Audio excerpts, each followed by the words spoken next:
Good evening to a full house. I'd like to call to order the Fairfield Board of Education regular meeting for May 9th, 2017. We expect two more board members, but present at the moment is Mr. Mark Patton, Mrs. Jessica Gerber, myself, Philip Dwyer, Ms. Tricia Pitko, Mrs. Jennifer Maxon Kennelly, Mr. John Llewellyn. If I could have you rise for the Pledge of Allegiance.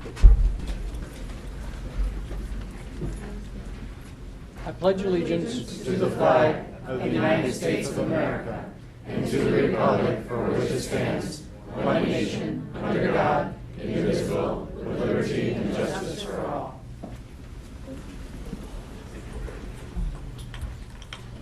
Who is doing this? Who invited her?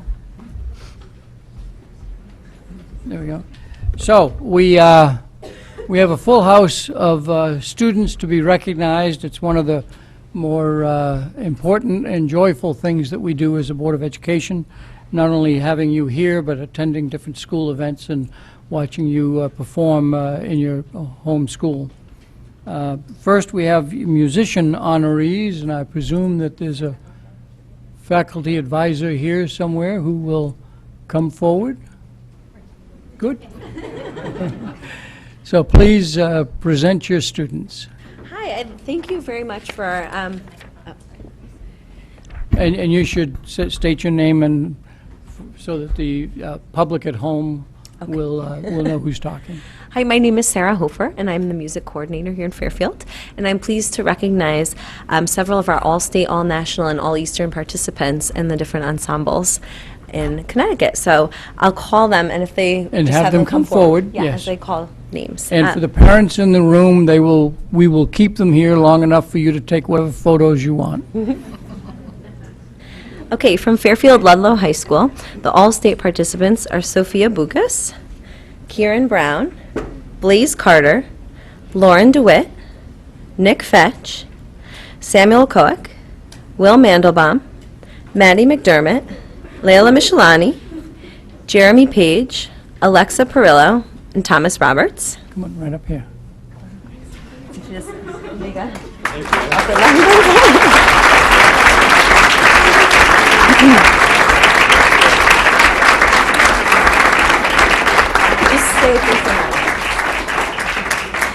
And then we have Fairfield Ward High School All-State participants, Jessamine Bowman, Mike Chapin, Mallory Elliott, Marie Fulda, Maggie Cruz, Barry Lipper, Julia Muhlenberg, Andrew Paik, Molly Scatinato, Benjamin Sullivan, Hannah Ullman, Abigail Varsos, and Elizabeth Winter.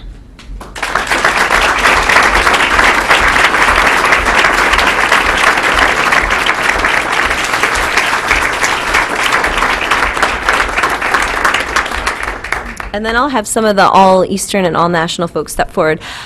For the all-Eastern mixed choir, we have Barry Lipper and Jessamine Bowman. For the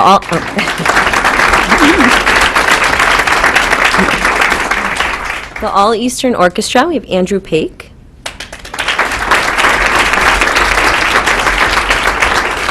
From the all-Eastern band, we have Nick Stanton.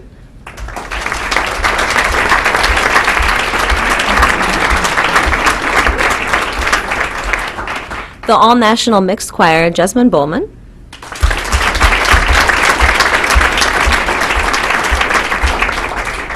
And the all-Eastern orchestra, Layla Michelani.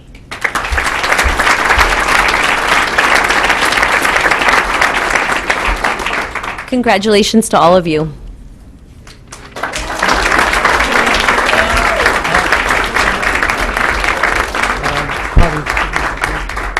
So if I would ask the students, no, stay there. Where are you going? I still see cameras pointing at you, so face the audience and make sure everybody gets the photo that they want. I thank you very much for representing our school district with the quality of your performance and the quality of you as individuals.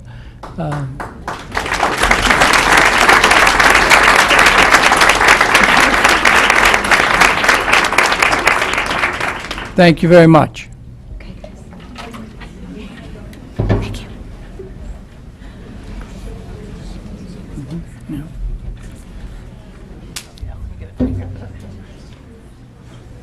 So now we have athletic directors in the room that would like to recognize the fall and winter sport state champion athletes. Do we want to do it by school, or do we want to do it by sport?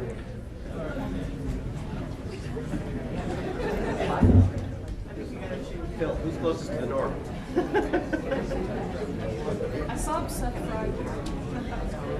Who's coming forward for the athletes? Greg, who's coming forward for the athletes? Mr. Parness, I believe, is here. Maybe he's out in the hall because there's no room in the inn. Just going out there to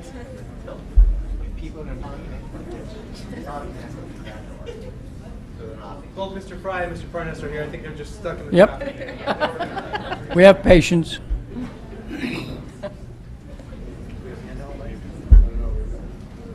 So here, go to the microphone.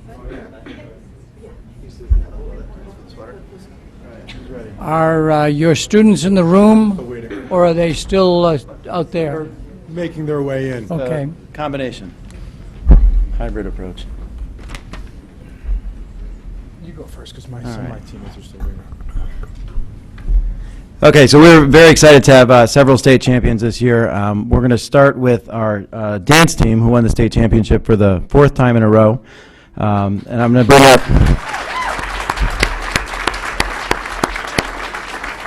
up Coach Jen Keeley to introduce the girls that are here. Thanks. Hi, I'm Jen Keeley. I have 19 girls this year, but we have only a few that showed up. So actually I have 3 seniors here who have won 4 years in a row. So Mia Hermson Please come forward. and Rachel, I have 2 seniors, and Rachel Goodman. Victoria Hermson. Rebecca Weinstein. Mia Squayo. And Tanika Walker.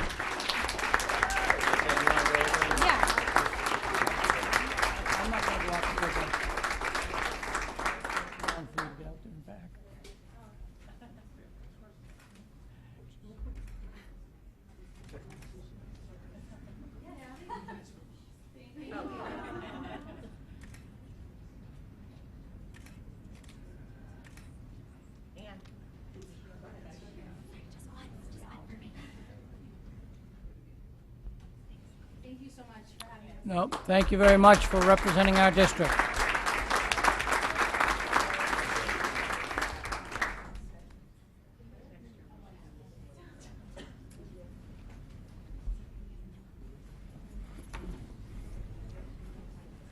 I'm doing skiing?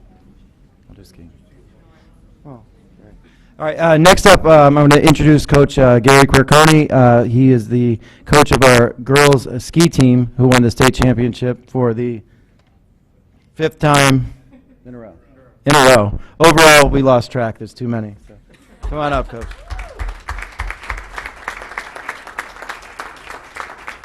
Thank you for inviting us. Thank you, Seth. Thank you, Todd. We have a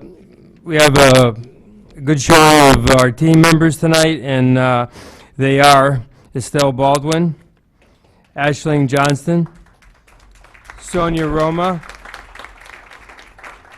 Sophia Ross, Kelsey Brown, Michaela Fleming, Jess Riley, Maddie Riley, Ava Musso, Heather Clark, and Lila Denny.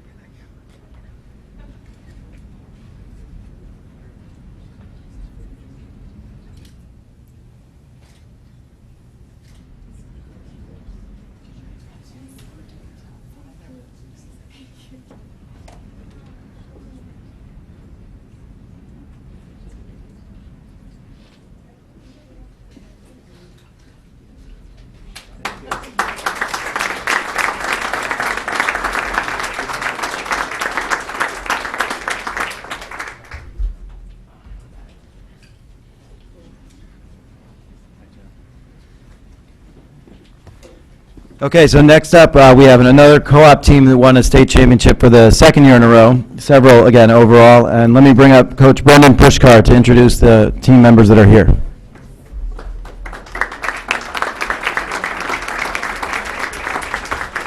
Hello, everyone. I am Coach Brendan Pushkar. I am coach of the Fairfield, Ludlow, and Ward bowling team, who won the state championship for the second year in a row, going undefeated in our CIBL league once again. We have 3 out of our 5 varsity bowlers here. On the left, we have Mike Toth. In the middle, we have Chris Nielsen. And on the right, we have Rob Casucci. Please give them a round of applause.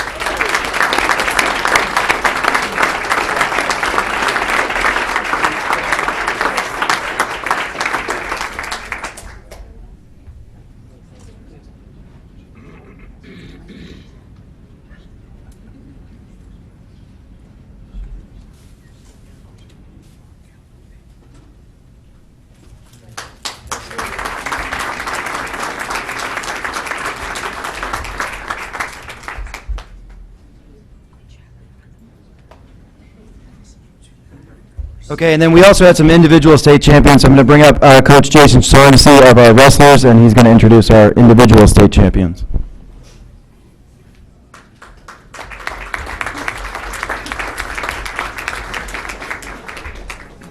Hello, I'd like to introduce 3-time state champion Tim Kane.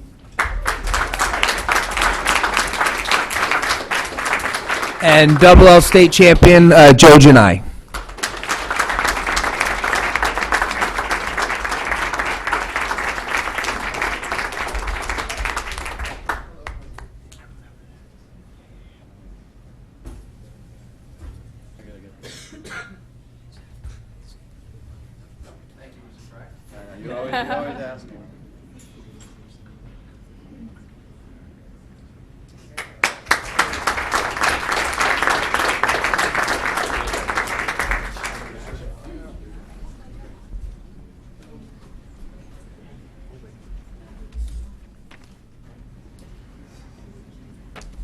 Okay, for Ludlow, we have an individual fencer who won state championship, and I'm going to have Jim come up and introduce her for fencing.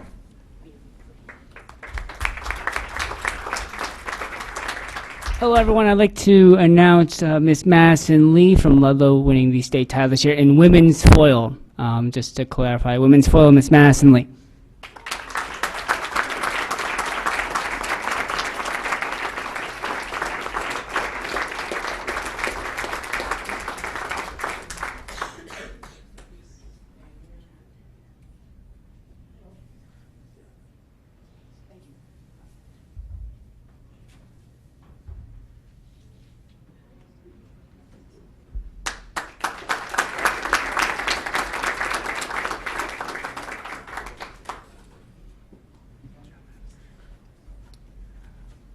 Some of our coaches could not make it tonight, so I'm going to introduce a couple of the next champions. We have for indoor track, for the girls' side, we have Sarah Leatherwood, who won in the 3,200 meter this year.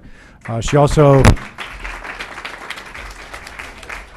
broke the school record with a time of 10:55, which is pretty phenomenal.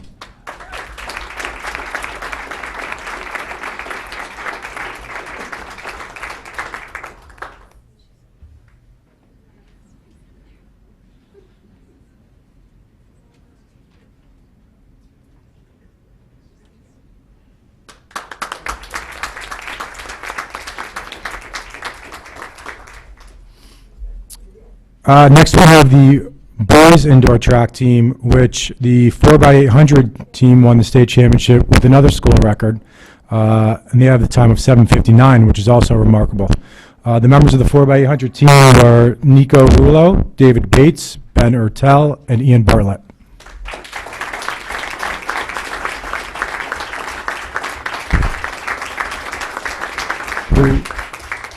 Who, by the way they're dressed, you can tell just came here from a track meet.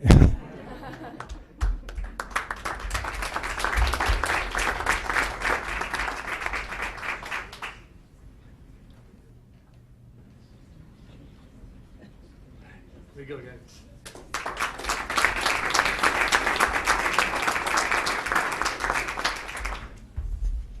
We also had some phenomenal swimmers this year from the girls' team. First, I'm going to ask that Sarah Grinolds come up. She won the 50-yard freestyle and the 500-yard freestyle this year at the state championships. So congratulations to her.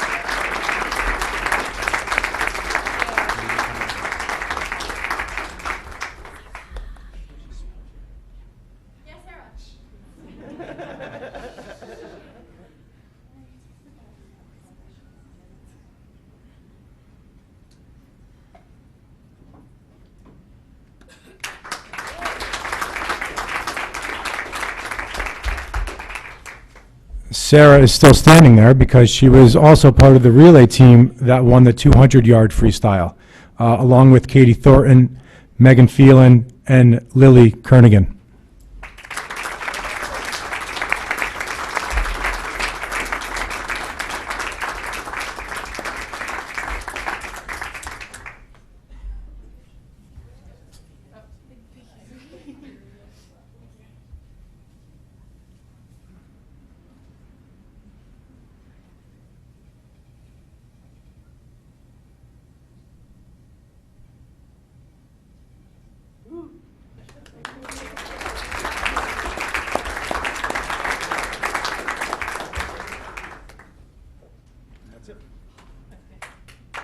Round of applause for all of our student athletes. We actually thank all 10,000 students in this district because they represent our school district very well. We're just fortunate from time to time to recognize some state champions at a board meeting. So thank you again for the work that you do. Bye. So we'll move from student recognition on to student reports. Fairfield Ludlow High School wants to go first. Hello.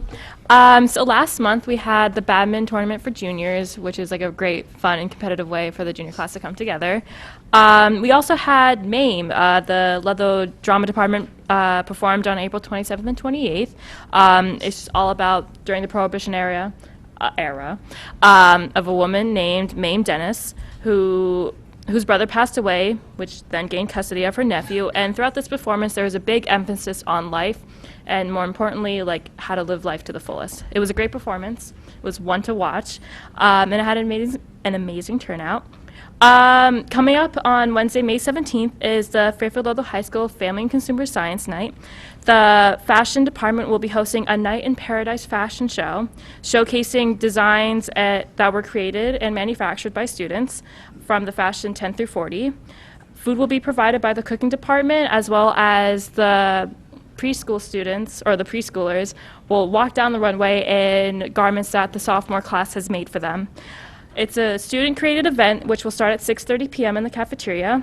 I hope you don't miss it. It's very fun, and as a senior in the fashion department, it's our last one, but we're super excited and can't wait to do it. On a more sporting event, the Ward vs. Ludlow baseball game will be held this Friday at 5 p.m. at Harbor Yard. It's a $4 admissions fee for students and an $8 fee for adults, so may the best team win. Thank you. Any questions for our... Whoop, I'm sorry. I'm sorry. It's all right. A little close. So I'm going to start off by saying that prom is going to be on Saturday for juniors and is going to be next Saturday for seniors. So every year, prom is an amazing time. I know the senior prom is going to be held at the Trumbull Marriott. But with fun does come some responsibility. And to demonstrate the responsibility of being safe, we have mock crash that's going on for, well, that happened for juniors, which is where they have two banged up cars, and student actors demonstrate what happens if someone drives distracted or drives drunk. And they actually have first responders come and respond to the crash like it actually happened. I saw it last year when I was a junior, and I found it pretty depressing and pretty effective. And for seniors, we have coming up what's called Grim Reaper Day, which is where the Grim Reaper or someone dressed up as the Grim Reaper will go around to senior classrooms and pick out people to die. The dead kid will put on a black T-shirt, and a police officer and an EMT will come in and give the story about how they died. And then at the end of the day, we're going to gather in the auditorium and see what the effect is of the amount of people that died and how this could be something that's very real. And then we're going to have someone who killed his best friend while he was driving drunk present about why we should be safe while driving. So also around this time are the AP tests. They happened last week and this week. There are 2 a day, and I know they have students very stressed, which actually fits for this time because of the 3, mock crash, Grim Reaper Day, and AP tests, I'm still trying to figure out which makes my fellow students look the worst. Yes. There's a delayed laughter there. Okay, so on a happier note, the U.S. News and World Report named Fairfield Ludlow the 10th best high school in the state, which I think we should be pretty proud of. Yep. And I feel bad saying this in front of my friends from Ward, but they beat us in football every year, so we're about even now. Okay. So final note. So 17 students from Ludlow won an award from the National Latin Exam. And besides not being able to understand their acceptance speech, I'm pretty proud of them.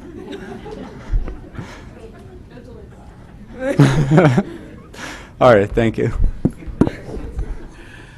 Now, any questions for our representatives from Ludlow?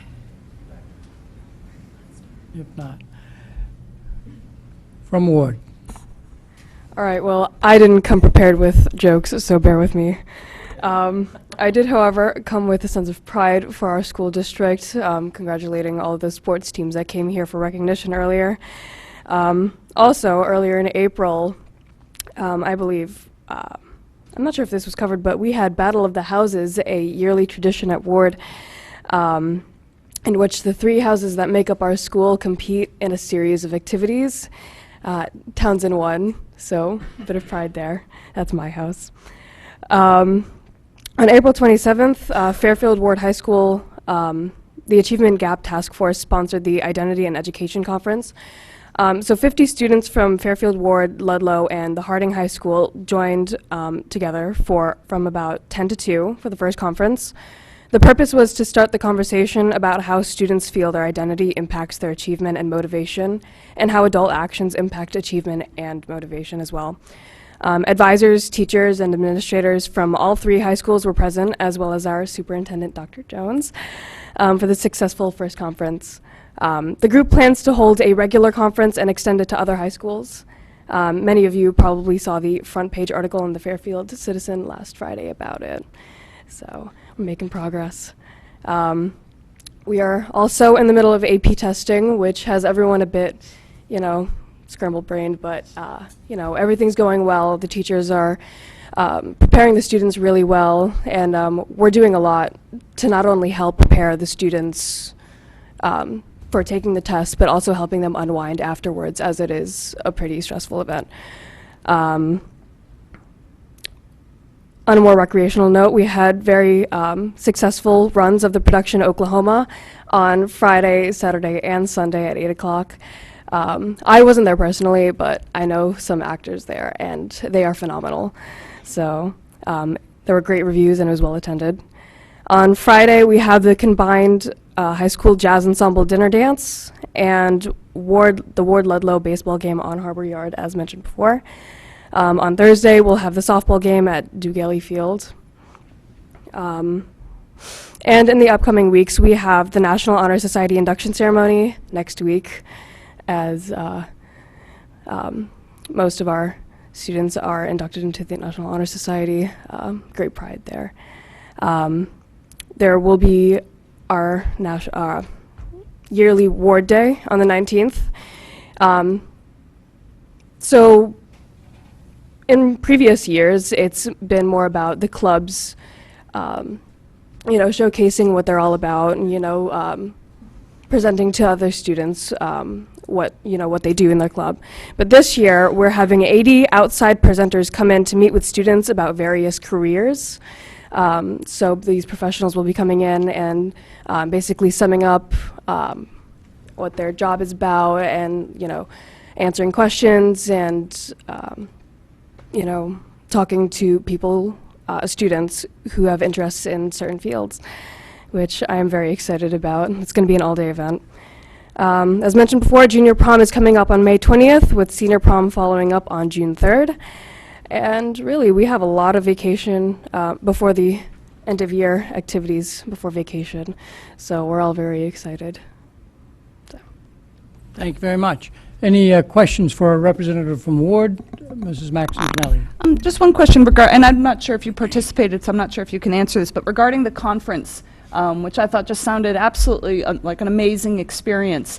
And I was wondering if the participants, if coming out of that there was any direction forward, or any other activities that are sort of offshoots of that. Is next year the idea to just do the same thing again but with different schools? I was wondering if you know anything about additional steps. I personally did not attend the conference. If I do remember correctly, and if I listened correctly, this was supposed to be a very progressive thing, in which we allow other students and other teachers to get to know,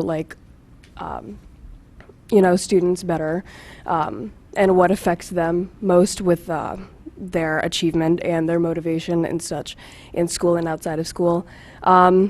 We will have a broader conference, including a number of other schools, but other than that, I can get information for you if you'd like. Okay. Thank you. Any other questions? We have 2 months, but really only, I think, 2 more meetings where the students participate. I'm not exactly sure whether it's the last meeting in May or the first meeting in June that is the last time we'll see you. But it's our custom that after your student report at your last meeting, that if you have any thoughts that you'd like to leave with us and about your year's experience, you should feel free to express them at that time. So thank you again for being here. You, of course, as always, are welcome to stay or move on to other things that are important. We are now at the point of public comment. This is the point where members of the public may comment on any items that are presentation or old or new business. And please step forward, state your name and address. And as usual, no more than 3 minutes. Any member of the public wish to come forward at this time? You also have an opportunity to comment on voting items at the time the item is up for a vote. And so that's a second opportunity you have. Seeing nobody come forward, then we'll move on to the next item, which is presentations, English Language Arts status update. And I'd ask Dr. Boyce and Mr. Cummings to come forward. And I'll start with Dr. Jones for some opening comments. First of all, I want to take this opportunity to congratulate Mr. Mike Cummings. He is taking on a new position next year as our Chief Academic Officer and filling some big shoes that Karen Parks and Jim Coyne have been filling this year. So congratulations, Mr. Cummings.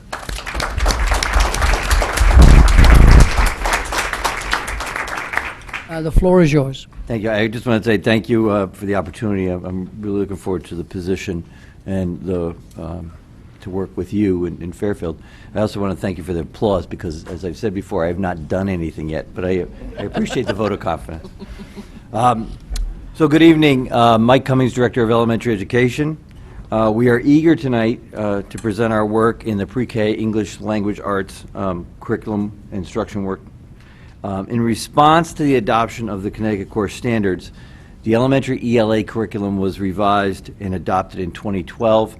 Grades 6 to 12 was revised and adopted in 2014. As you're going to learn tonight, in the intervening years, we have learned a great deal. As our students have acquired skills and knowledge, our teachers have improved their instructional practice.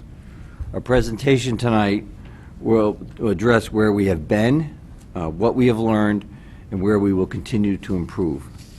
We look forward to your questions. So we're going to start the presentation. Ms. Cairella, the curriculum leader for Pre-K 5, English Language Arts, and Mr. Chipetta, the curriculum leader for 612. So I don't know which of you starts out.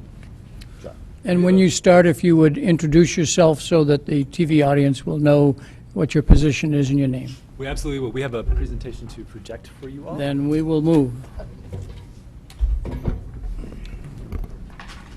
You're so far away.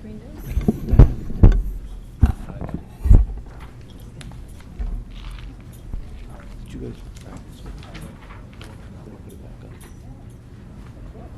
I don't know why it's back.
Source.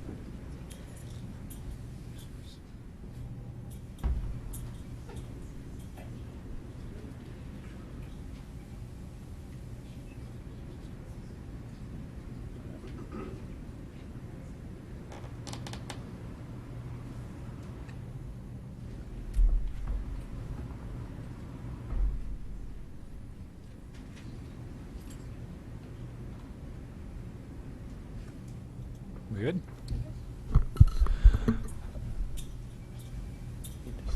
Good evening, and thank you for inviting us to come present to you tonight. My name is John Chiappetta. I'm the curriculum leader for English Language Arts and Reading for grades 6 through 12.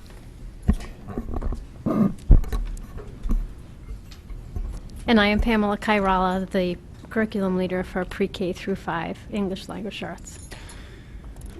What we're going to present to you tonight is basically an overview of the work that we've done since the board approved and adopted the curriculum for the secondary folks in 2014 and for elementary in 2012. In 2014, when we presented the secondary curriculum to you all, the singular goal that drove all of our curriculum work was that we were continuously working to improve the reading and writing life of all Fairfield students. That goal has not changed. All of the work that we have done with teachers and with our students from pre-K through 12th grade over the last couple of years has been dedicated and focused to this singular goal. So I'd like to thank the board for the opportunity to make this presentation, and in addition to thank the elementary principals, the secondary principals, and all of our teachers who are working so hard to make all of this passion for literacy happen in our classrooms. The focus questions that we'll be working on today will match what you've seen in other curriculum updates.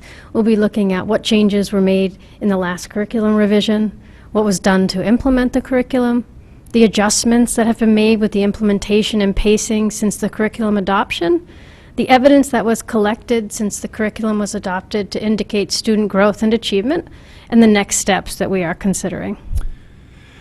Now, as language arts people, we couldn't let an opportunity pass to let Shakespeare guide the work that we will present to you tonight. So each section, as we move from section to section through our presentation, Shakespeare will sort of set the stage for us. So the first part of our presentation tonight is to at least just update you or remind you a little bit about the major revisions that were made to the curriculum in both 2012 and in 2014.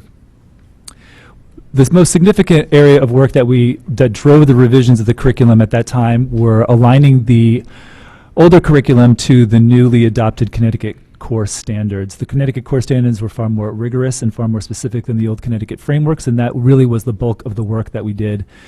Additionally, one of the major things that we focused on pre-K through 12 was the articulation of grammar usage and mechanics, the scope and sequence, really laying out very specifically in alignment with the Connecticut core standards what kids were able to know and what kids should know and able to do in terms of applying their knowledge of grammar usage and mechanics as they move from kindergarten all the way up through 12th grade. In bringing the alignment to the Connecticut core standards, another piece that we focused on was the shift to nonfiction reading being focused across the K-12 curriculum, and also looking at students working in 3 genres of writing throughout their writing careers in Fairfield in every grade level, including narrative writing, informational writing, and opinion or persuasive writing. And we all know that students definitely have opinions. The next section of our presentation has to do with an update on how the curriculum was implemented. So there's been ongoing professional development happening with our administrators and language arts specialists to support the coaching of classroom teachers. A major focus has been using our assessments and day-to-day classroom work to modify the implementation. We've revised rubrics, and we're looking at providing professional development and doing curriculum mapping in the areas of grammar, usage, and mechanics. We've made some adjustments to the way that we have implemented and the pacing of the curriculum. Specifically, one of the major adjustments that we made was in response to the shifting landscape of national assessments, specifically the Smarter Balanced Assessment. In the 2014-15 school year was the first year that the Smarter Balanced Assessment was used in grades 3 through 8 and at that time in grade 11. The curriculum at that time was presented and approved prior to that first administration of the assessment. Over the last 2 years that the assessment has been given, some major changes have happened to that assessment, which have given us an opportunity to rethink and revise the way in which we implement the curriculum. Specifically, last year, in grades 3 through 8, the long-form writing performance task portion of the Smarter Balanced Assessment was dropped. And so therefore, we were able to spend more time looking at other areas in which our students could perform on that assessment. In grade 11, the state of Connecticut dropped the Smarter Balanced Assessment completely and replaced it with the revised SAT. So with the adoption of our library and media curriculum by the board and the social studies curriculum, we are working to integrate inquiry and the language library and media standards into our units so that teachers have efficiencies in teaching across the day and that students see the connections between those areas. Additionally, we're looking at vertical articulation to remove redundancies as our students move through the curriculum, having had an exposure to the new curriculum and standards. There are places where we can start to increase the rigor because our students have had experiences coming through the grade levels. We're also really focusing on a multiple text approach, so students are comparing and contrasting the work of fiction and nonfiction authors to be looking at perspectives authors take in their reading so that they can take the same stance as writers. So we're going to take you through some vertical articulation of 2 key areas.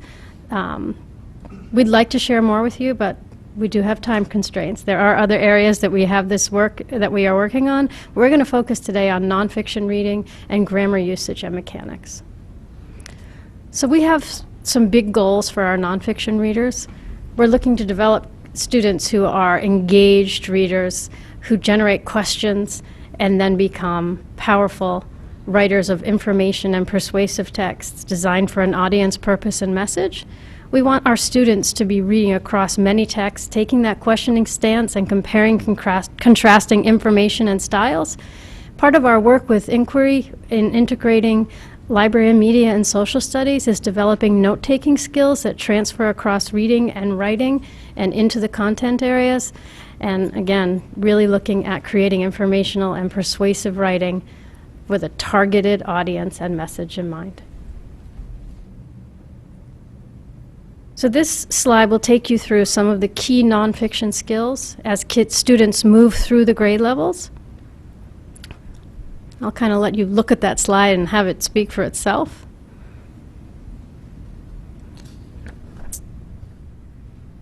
And then we can think about shifting up to the secondary grades. As students move from elementary into middle school, again, the study of nonfiction continues, but as you can see, the expectations and the rigor also increase as they move into the middle school and then on up into high school, where ultimately what they're doing is making an analysis and evaluating the effectiveness of how authors craft nonfiction and informational texts. And interestingly, we're also beginning to use in the earlier grades, and then in different ways in grade 6, having students use and analyze nonfiction but then present it in more of a TED Talk or a speech, and you'll see an example of that later on. So you'll see here an example of a mechanics standard and how we stretch that across the grade levels. We begin to expose students to comma use actually in kindergarten, but you'll see here in first grade how that looks, and then how we increase the skill across the grade levels and hold students accountable for this work in their, not only in their isolated work and skill work, but in their authentic writing pieces.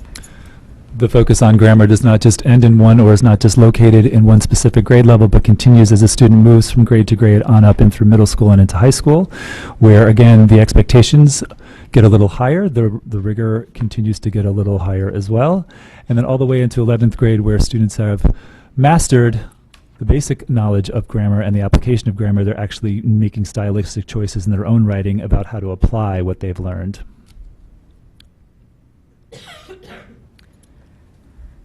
So we're going to show you an example of the grade 2 pacing guide from the board-approved curriculum from 2012 for elementary, I'm sorry, and how we've made some adjustments here as we move to integrate our library and media standards, our research pieces, and to create some efficiencies in teaching across the curriculum to align our genres of reading and writing together, and to add a layer of nonfiction reading, which is narrative nonfiction, as we analyze some of our SBA entry scores in grade 3, which we'll talk about a little bit later.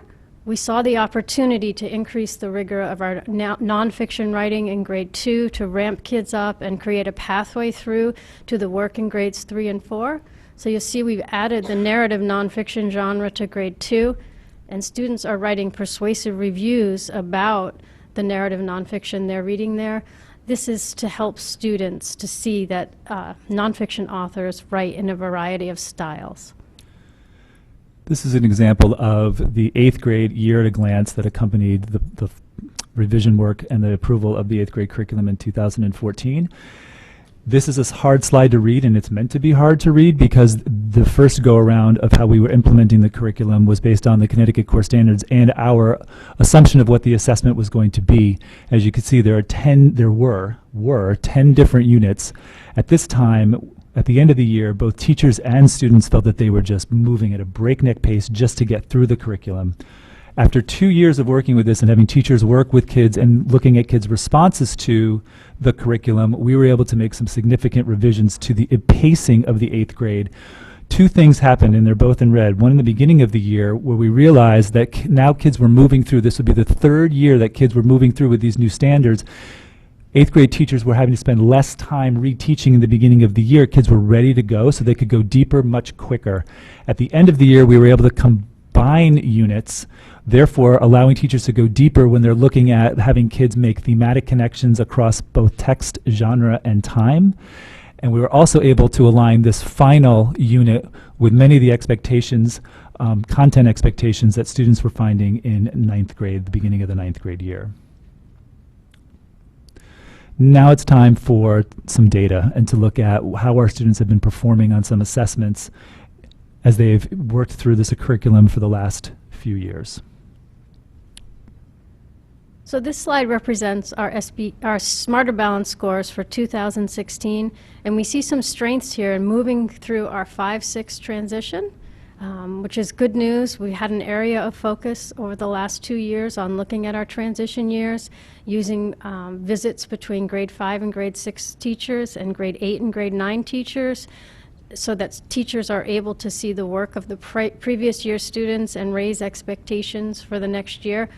This work will continue, and we're going to be looking at this model stretching back so we can look at our grade 2 to 3 transition. We are looking closely at our grade 3 entry scores as our elementary teachers in grades 4 and 5 bring up the scores to see, can we increase some of the work that we're doing in our K2 program through our EIP process, and also identifying ways that we can modify the implementation to address that issue. And again, we'll be looking at the results of the Smarter Balance Assessment for this year that students are currently finishing to look at a comparison between this year and last year. It's a little difficult to look at the comparison between the 2015 Smarter Balance Assessment and 2016 because they eliminated an entire section and then they recalibrated and rescored. So it's almost like a completely different test. So what we created here for you was a look at some of our regional school districts to see how our work is comparing. And what we did is we looked at Fairfield, which is the glowing line. We looked at West Hartford and Greenwich because demographically they are similar. And we looked at Westport and Darien as our neighbors. So what we can see here is that we see strengths in our trend from grade 4 to 5, reflecting a strength in that curriculum. And we wanted to look at the transition years and see how we're doing against our partners. And again, keeping in mind that the test did shift from 2015 to 2016.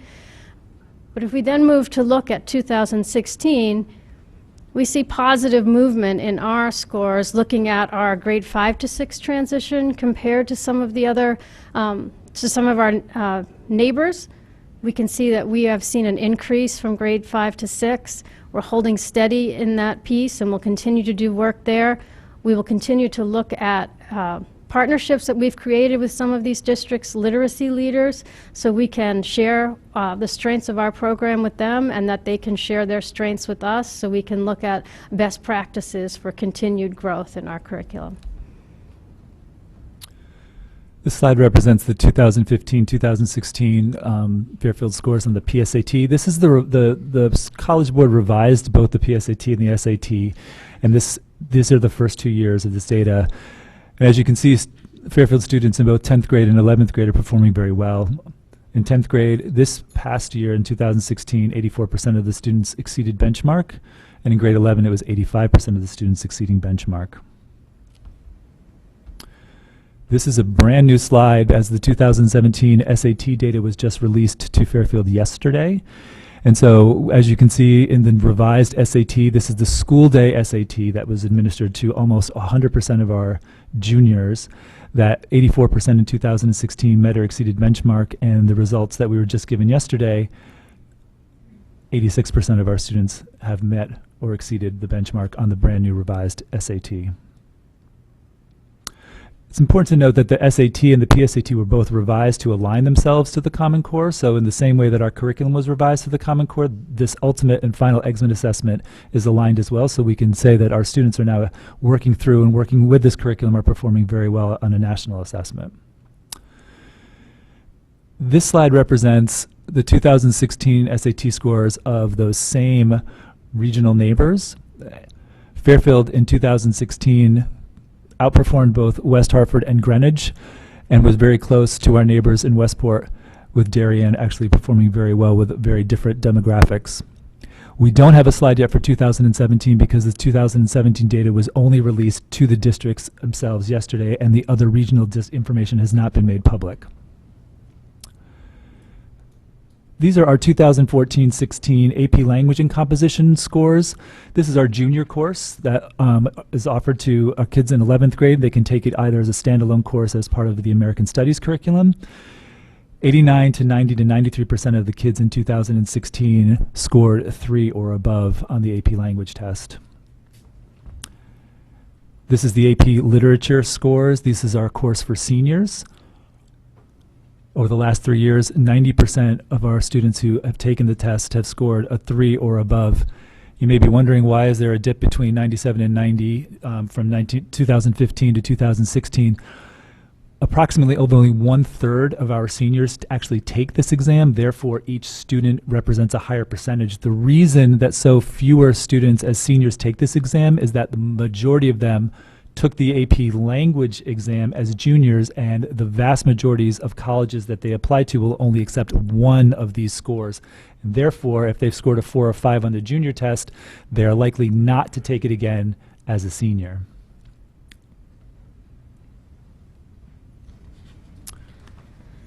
So now we'd like to invite teachers and principals to share some of their experiences. We're going to have Kayla O'Donnell from Holland Hill, a grade 1 teacher, and Elizabeth McGoey, principal of Stratfield School, represent elementary. So then we'll also invite Maggie Fermatto, grade 7 teacher at Fairfield Woods, to come up, and Kate Ruger, a grade 9 and 11 teacher from Fairfield Ludlow High School, to join them as well.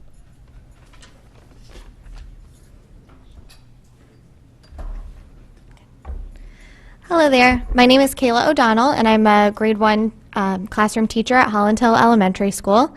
I have witnessed successful implementation of our ELA program in my own classroom, as well as the classrooms of my colleagues.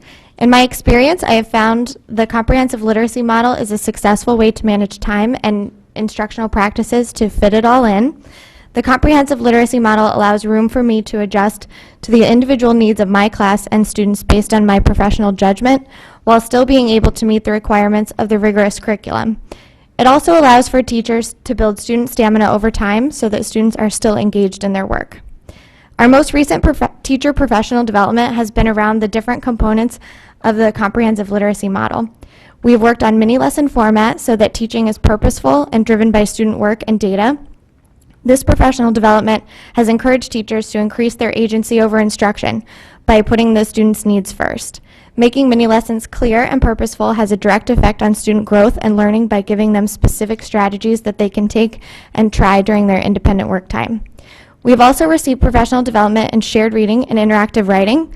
This work has greatly influenced my own classroom instruction. I'm able to embed word work within my shared reading and interactive writing to show my students how word strategies are used in context.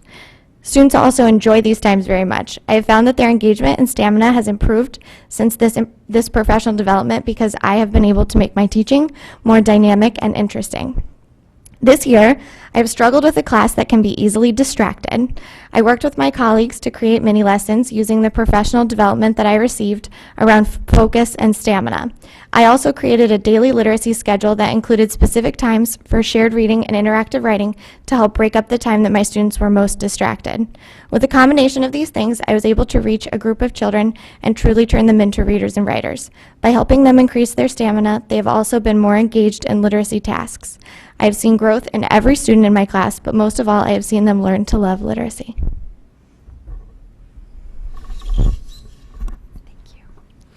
Good evening. I'm Elizabeth McGoey, principal of Stratfield School. Thank you for the opportunity to share some of the work we've done with both students and staff throughout the year in the area of literacy. Stratfield teachers have been fortunate to work with Burr School, Holland Hill, and McKinley teachers and the district language arts coordinator to refine and build upon our instructional practices in the area of literacy. Teachers have been active participants in their professional development as they work to put new learning into action alongside their colleagues, Mrs. Karala, and with students in designated lab sites at each school. At Stratfield School, we instituted lab sites in grades 2 and 4. In this model, teachers met to learn explicit reproducible strategies to incorporate into the components of the Fairfield Comprehensive Literacy Model. Teachers then had an opportunity to put this into practice in the classroom lab site. A debrief and plan session occurred immediately following this practice. By working with this model of learning effective instructional strategies and then immediately putting this knowledge into practice in a lab site with our students, teachers have developed their ability to make critical, on-the-spot instructional decisions to guide their students' individual needs. We have seen through this process a tremendous growth in our students' engagement and love for reading. During independent reading time, while teachers are conferencing and meeting in small groups to form student goals, we are seeing an increase in stamina and the volume our students are reading. We have strengthened our communication to parents on the importance of reading by having students utilize reading logs both in school and at home. Something we're particularly proud of is that students are creating individual goals for themselves based upon where they are as readers. Students are then supported by the teacher with strategy work to accomplish these goals in their independent books. Overall, this process of coaching and learning led by Mrs. Kerala, where we can work alongside each other to grow in our instructional practices, provided the staff with ongoing instructional tools to meet the varied needs of our student learners. Thank you. Hello, everybody. My name is Maggie Fermatto. I'm a 7th grade language arts teacher, literacy coach, and a gifted teacher at Fairfield Woods Middle School. I'm here to represent the middle school teachers and talk about some of the things that we do at the middle school level that we're particularly proud of. First, we want to say to reach back to the elementary school, there's a continual emphasis on daily reading at the middle school. Teachers are very proud to say that they are keenly aware of exactly what their children are reading. And they make really great decisions to make sure they're challenging the students to read great books and push them in their thinking. This is especially important when we do things like book clubs, where we're putting kids in books that can move their thinking forward and challenge them. Second, we also have weekly grade level PER meetings. PER stands for Planning, Implementation, Review, and Revise. And we really do all those things in those weekly grade level meetings. We meet with our language arts peers, and we talk about what kids are actually doing in the classroom. And we make adjustments based on those conversations. So, for example, early in the year, we learned that students were struggling to implement the use of literary devices in their writing about reading. We adjusted our instruction to make sure that they understood how to do that. We changed our assignment so they could show us how they do that, and then we changed our rubric to reflect that redirection. So that constant conversation is what happens in those PER meetings, and we're particularly proud of that. Finally, I wanted to mention the portfolio. It is always evolving at the middle school level, but our work this year has been to help students understand that it's not just a body or collection of their work, but that's a meaningful collection that changes over time.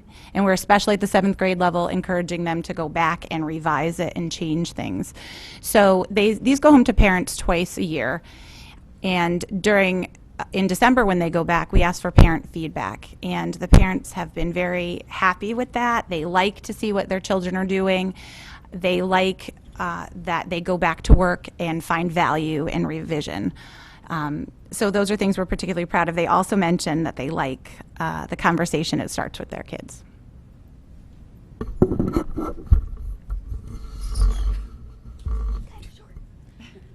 Hi. Okay, down here.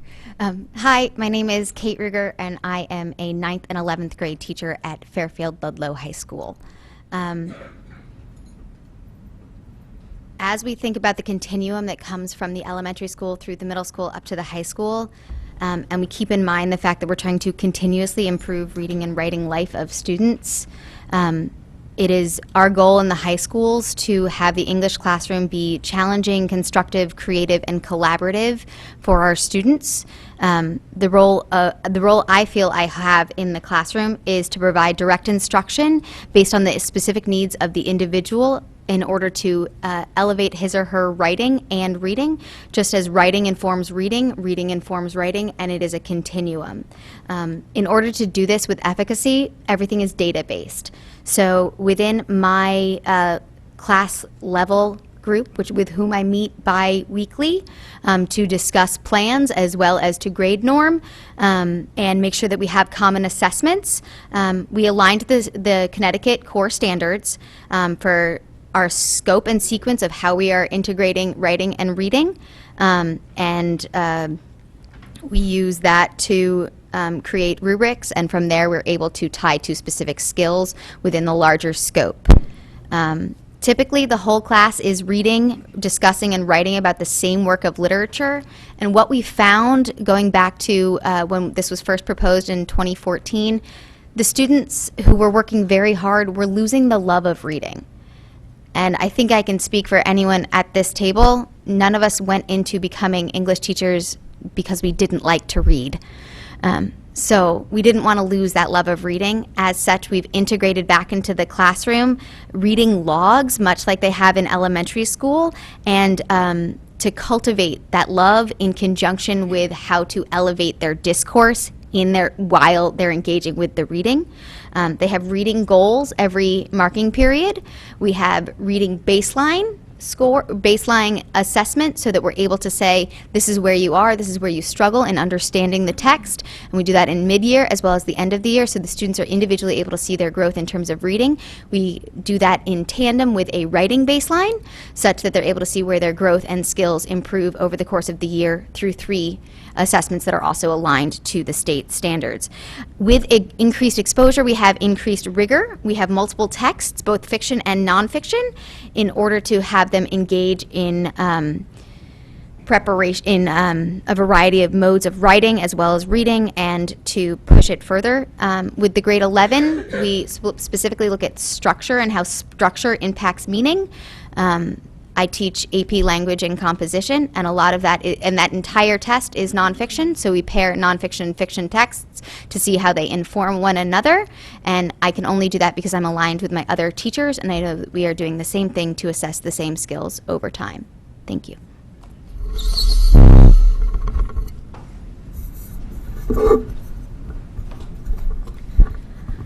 So now we're going to take you on about a 5.5-minute tour through some of our language arts classrooms.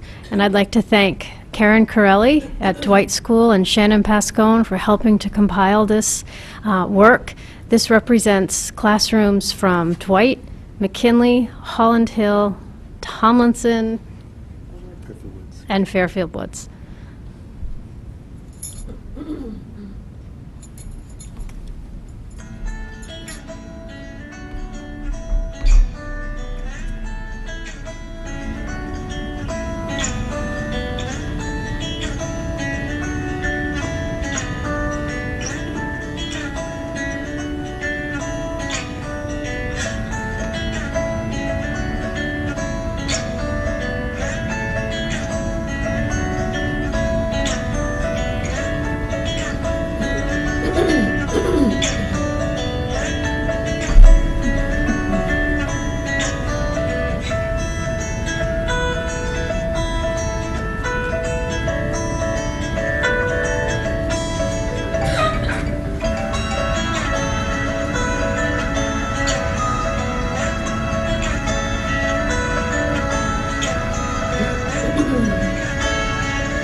breaks just when she says she starts lying. Yeah, because her mom says that are you hiding your piggy bank in the bill? And she says nobody's going to take your things. You don't need to hide them. She's also foreshadowing for later in the book. Oh, yeah, that's good.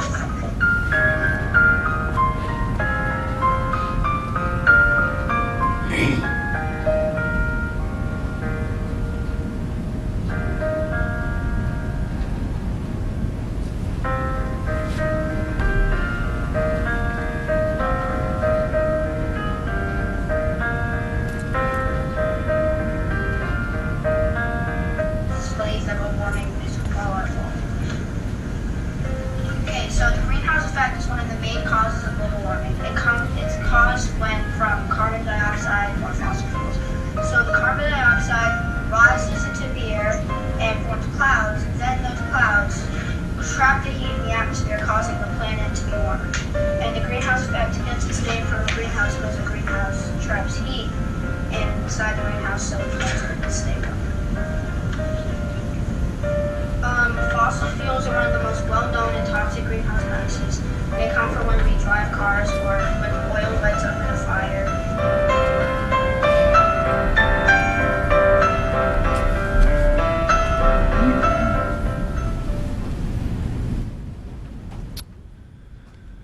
As we begin to move to the end of our presentation tonight, we want to share with you some of the next level of work and our next steps in our process.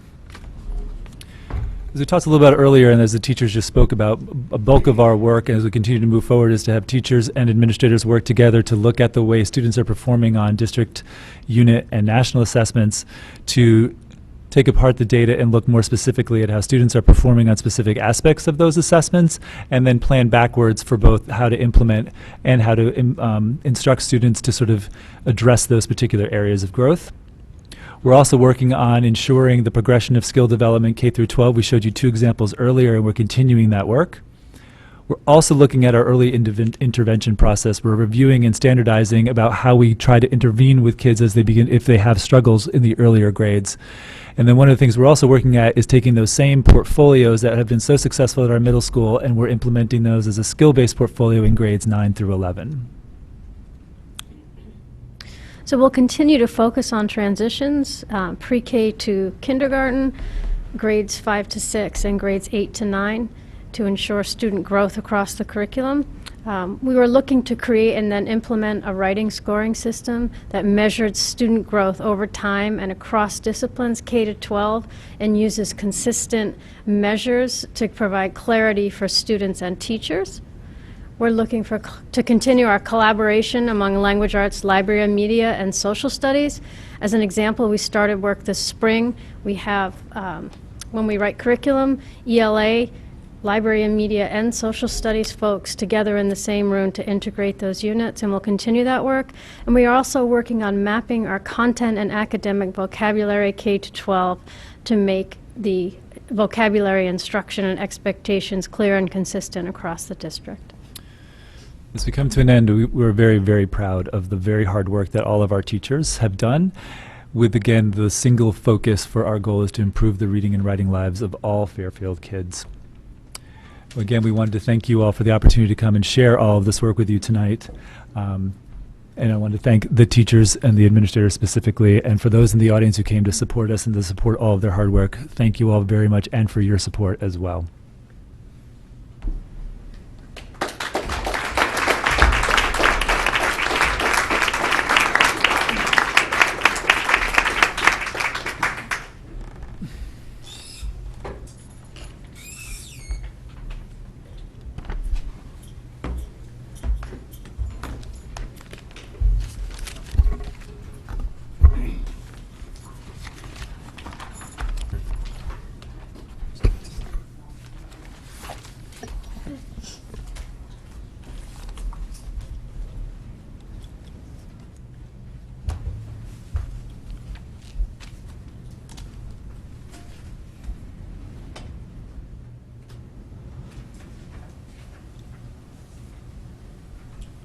Thank you very much for the presentation and for the work that you do throughout the school year.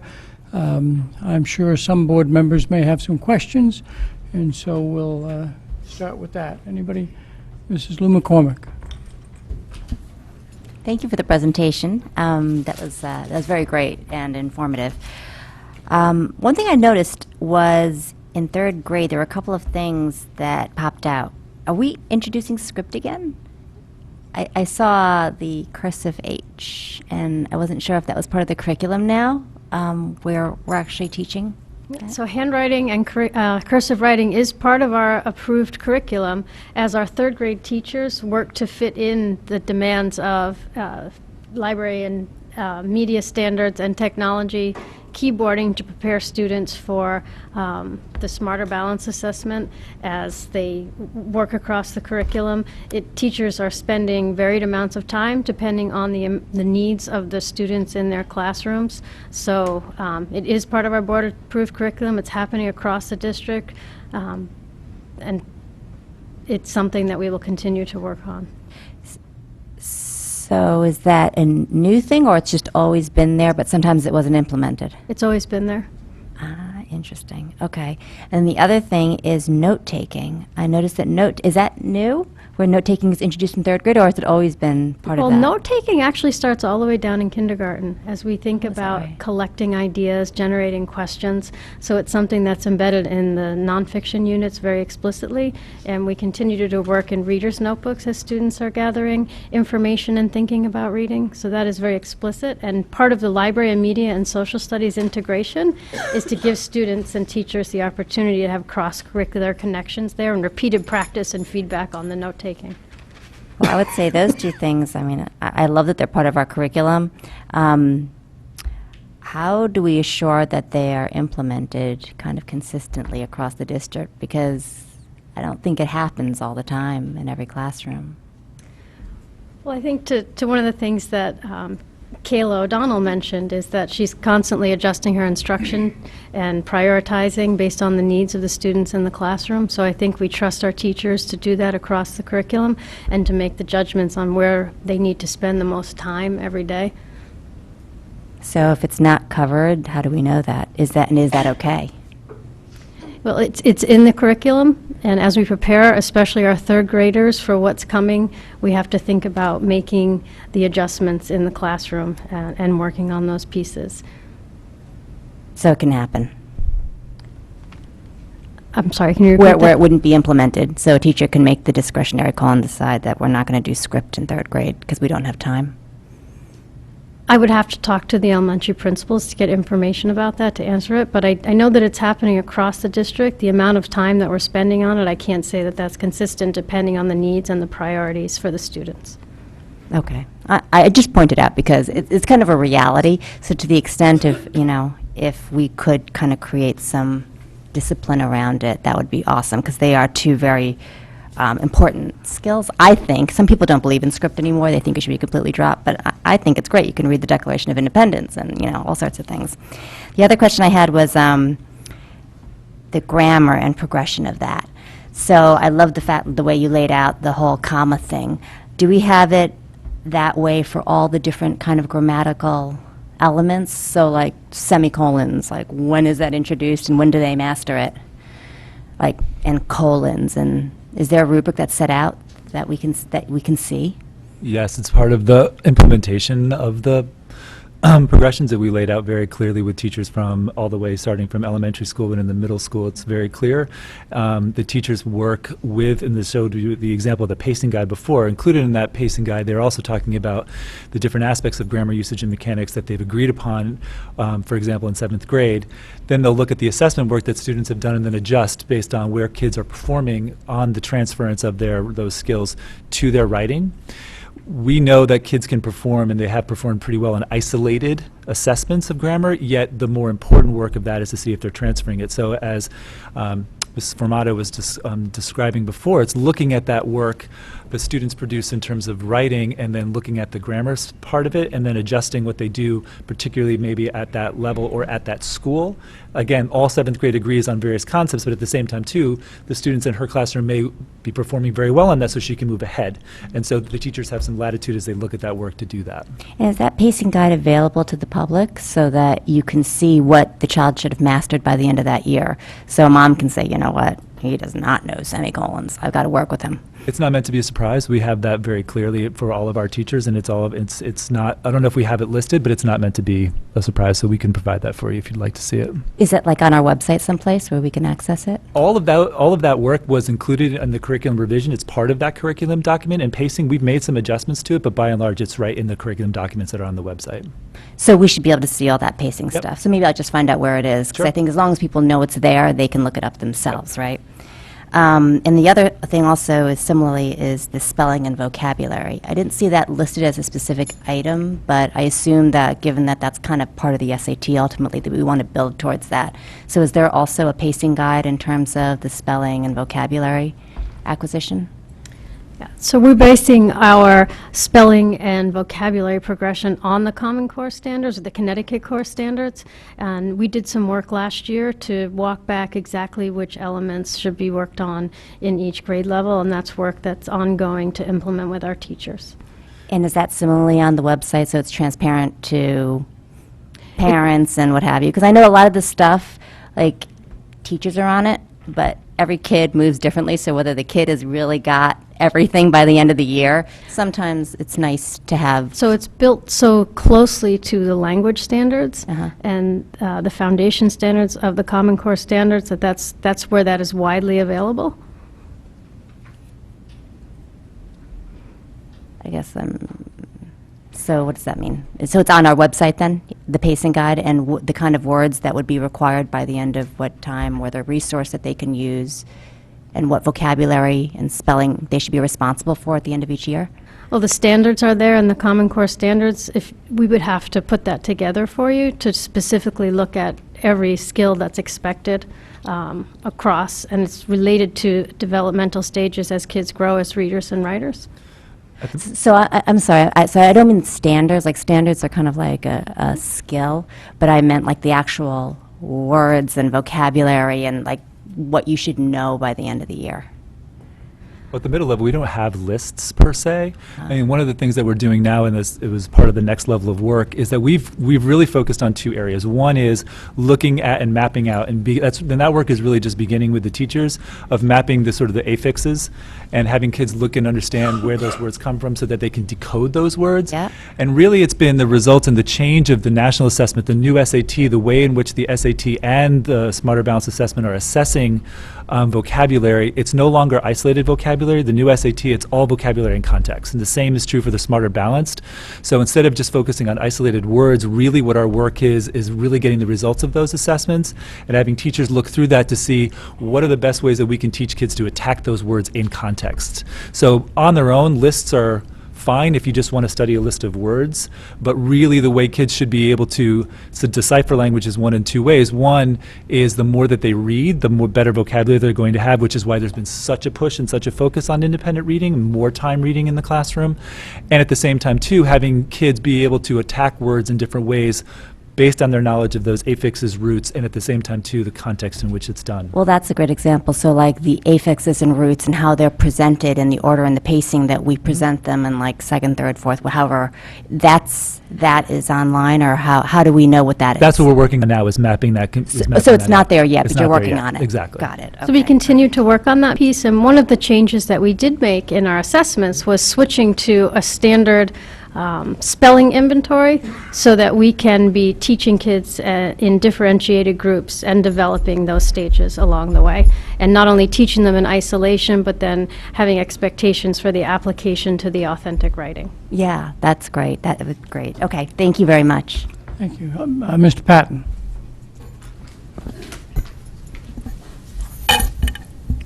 Hi, great presentation, all. Just to bounce quickly back to what Eileen was asking about the handwriting in grade 3. So actually 2 parts. One is, do we have any other transition in terms of learning handwriting besides the couple of days that it's supposed to be taught in 3rd grade, to then reinforce it in 4th grade and 5th grade, at least at the elementary level? And then again, I know because we teach keyboarding skills and everybody's pushing that, and obviously kids have not the greatest penmanship, in the world.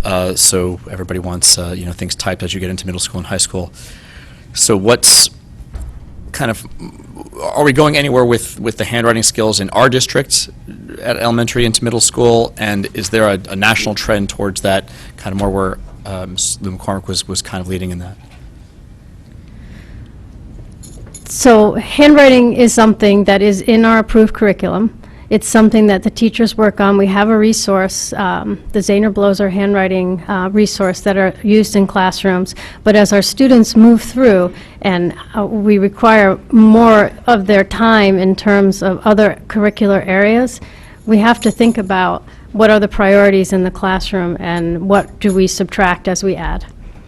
So there are varied applications of handwriting across the district, and the focus on developing the technology skills of keyboarding to give students to access to many tools out there probably are something that we need to think about as being more of a priority across grades 4 through 8 as we look at developing the priority of skills to make our kids successful.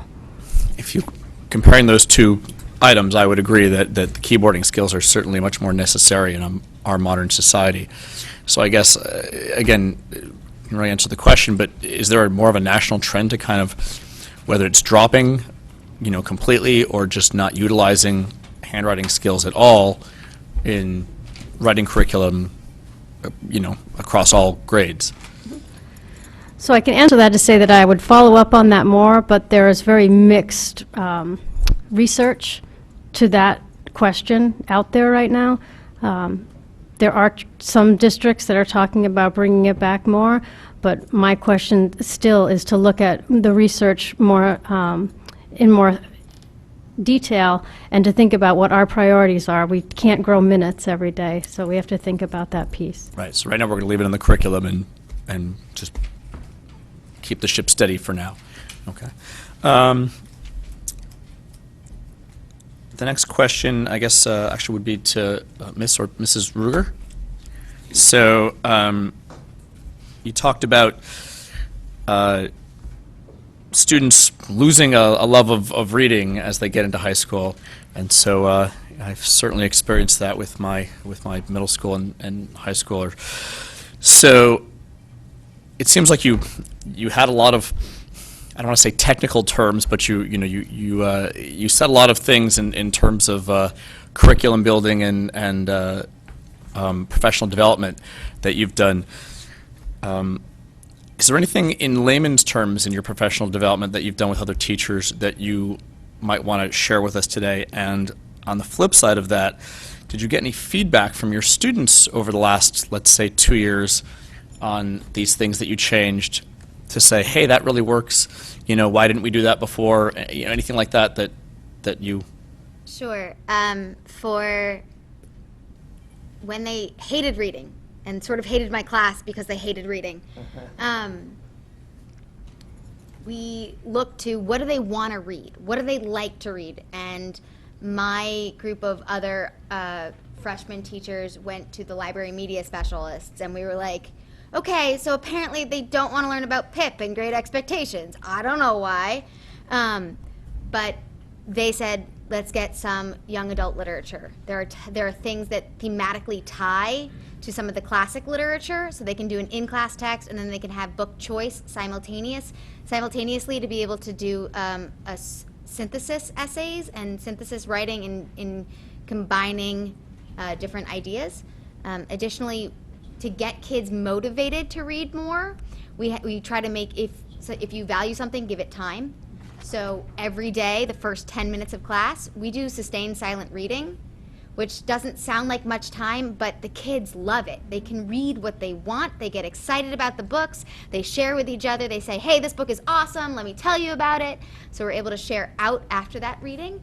And we also did March Madness of books, where there were 32 young adult literature books that the kids voted on in battles of like this book versus this book. They had to talk about the books and try to battle which one was the better book. And then we went down to 16, 8, 4, 2, and then we had our ultimate best book of March Madness. And it got the kids really excited about reading and having it in a different way. So coupling that with the strategies to read in depth and what do literary devices add to your understanding of the reading? How does structure impact things? How do archetypal patterns relay to a John Green book? It helps them see connections to the contemporary books as they've been able to have more time with those. Does that make sense? Yeah, that's actually fascinating. I think I'd like to talk to you more about that offline. Whereas you're not going to go and have them read the Hunger Games, but Catcher in the Rye, things like that are again more thematic, but accessible. Seem to have worked. Has the switch to the block schedule helped you develop those tactics? Because some of those things I don't think you could do with a 45-minute period before. There are great advantages to having a little more time to go further in depth with what we're reading and how to analyze literature, and to have those 10 minutes. And then it's also allowed us to be able to give more responsibility to the students, as they don't necessarily see us every day. But it's, hey guys, you're reading this book you want to read. You still have to read it for 20 minutes a day. If we have class, 10 minutes in class and 10 minutes at home. If we don't have class, it's 20 minutes at home.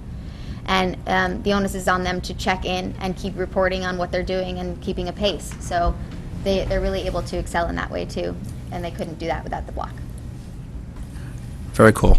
Lastly, I just wanted to commend you all on something that I think this board, parents that I've spoken to probably for at least the last 4 or 5 years on, is that I think people have been asking about focusing on transitions for years, and I've always been told we're working on that, we're working on that, we're working on that, and to see the actual development after 3 years of going from pre-K to K and 5 to 6 and 8 to 9 and all that, and that the teachers are actually talking to each other between those grades.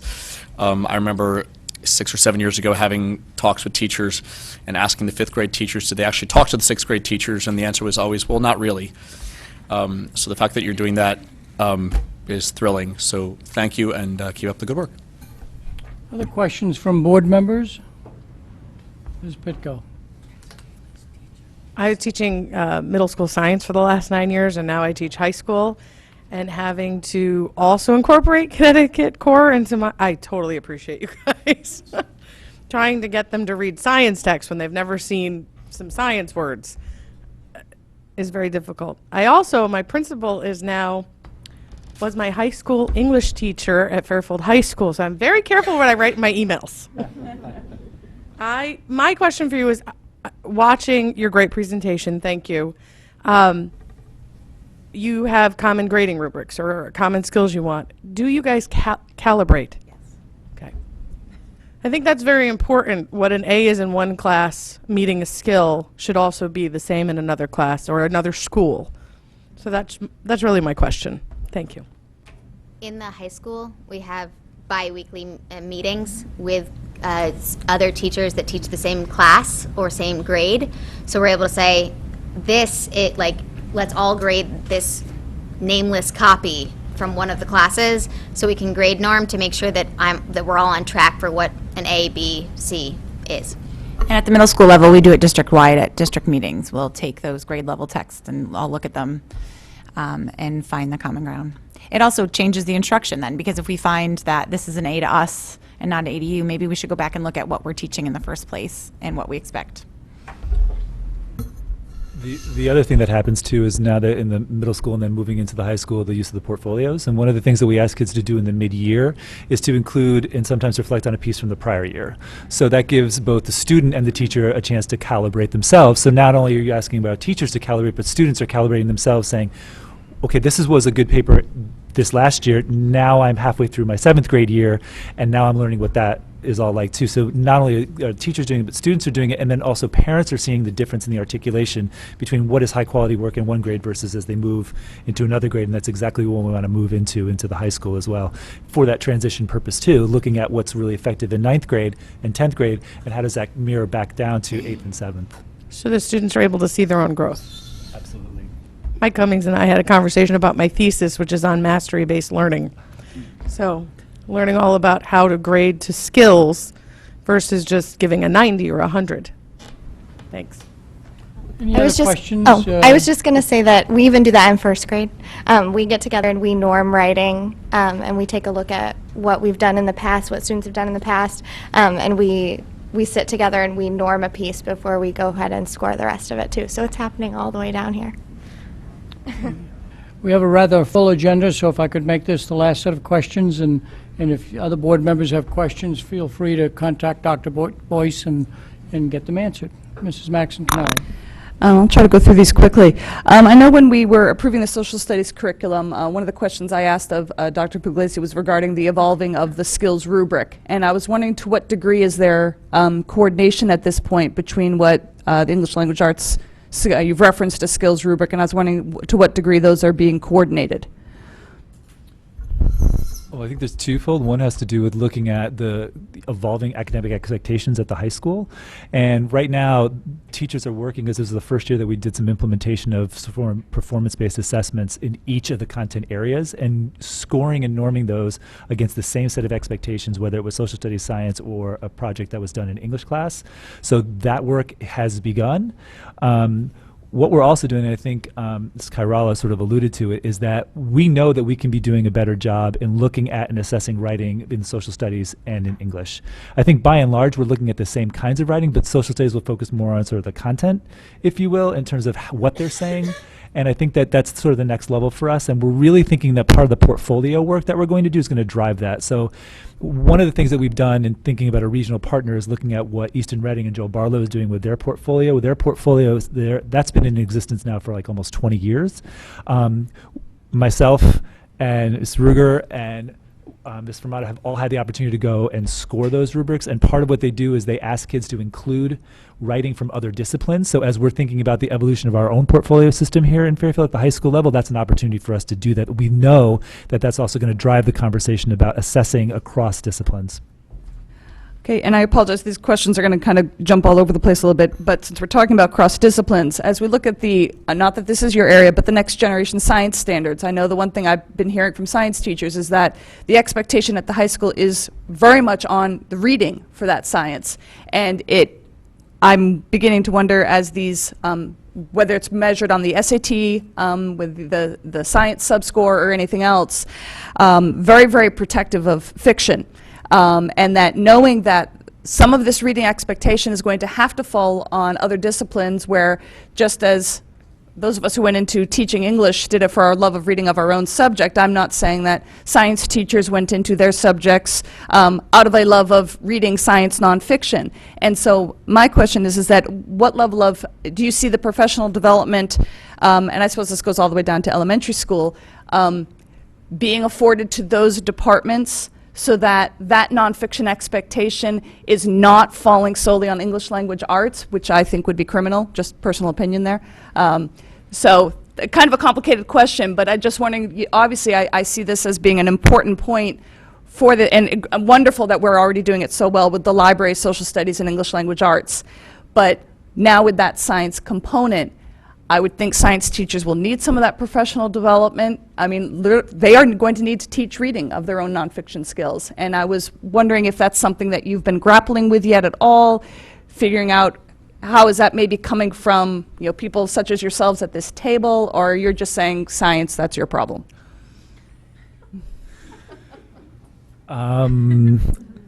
Well, I could never say it's just their problem, but I think that one of the things that we've evolved into is that we really saw, going back to the Connecticut Mastery Test and to the old SAT for that matter, where a lot of responsibility for nonfiction reading and fiction reading fell to the language arts teacher. And with the new emphasis on nonfiction reading with the Connecticut Core Standards, I think back in 2014, we had that same fear, especially when you were looking at sort of comments and commentary coming from the Connecticut Core and people who were supporting the Core Standards, saying that as students moved from the elementary into the middle and into high school, 70% of what they read should be nonfiction.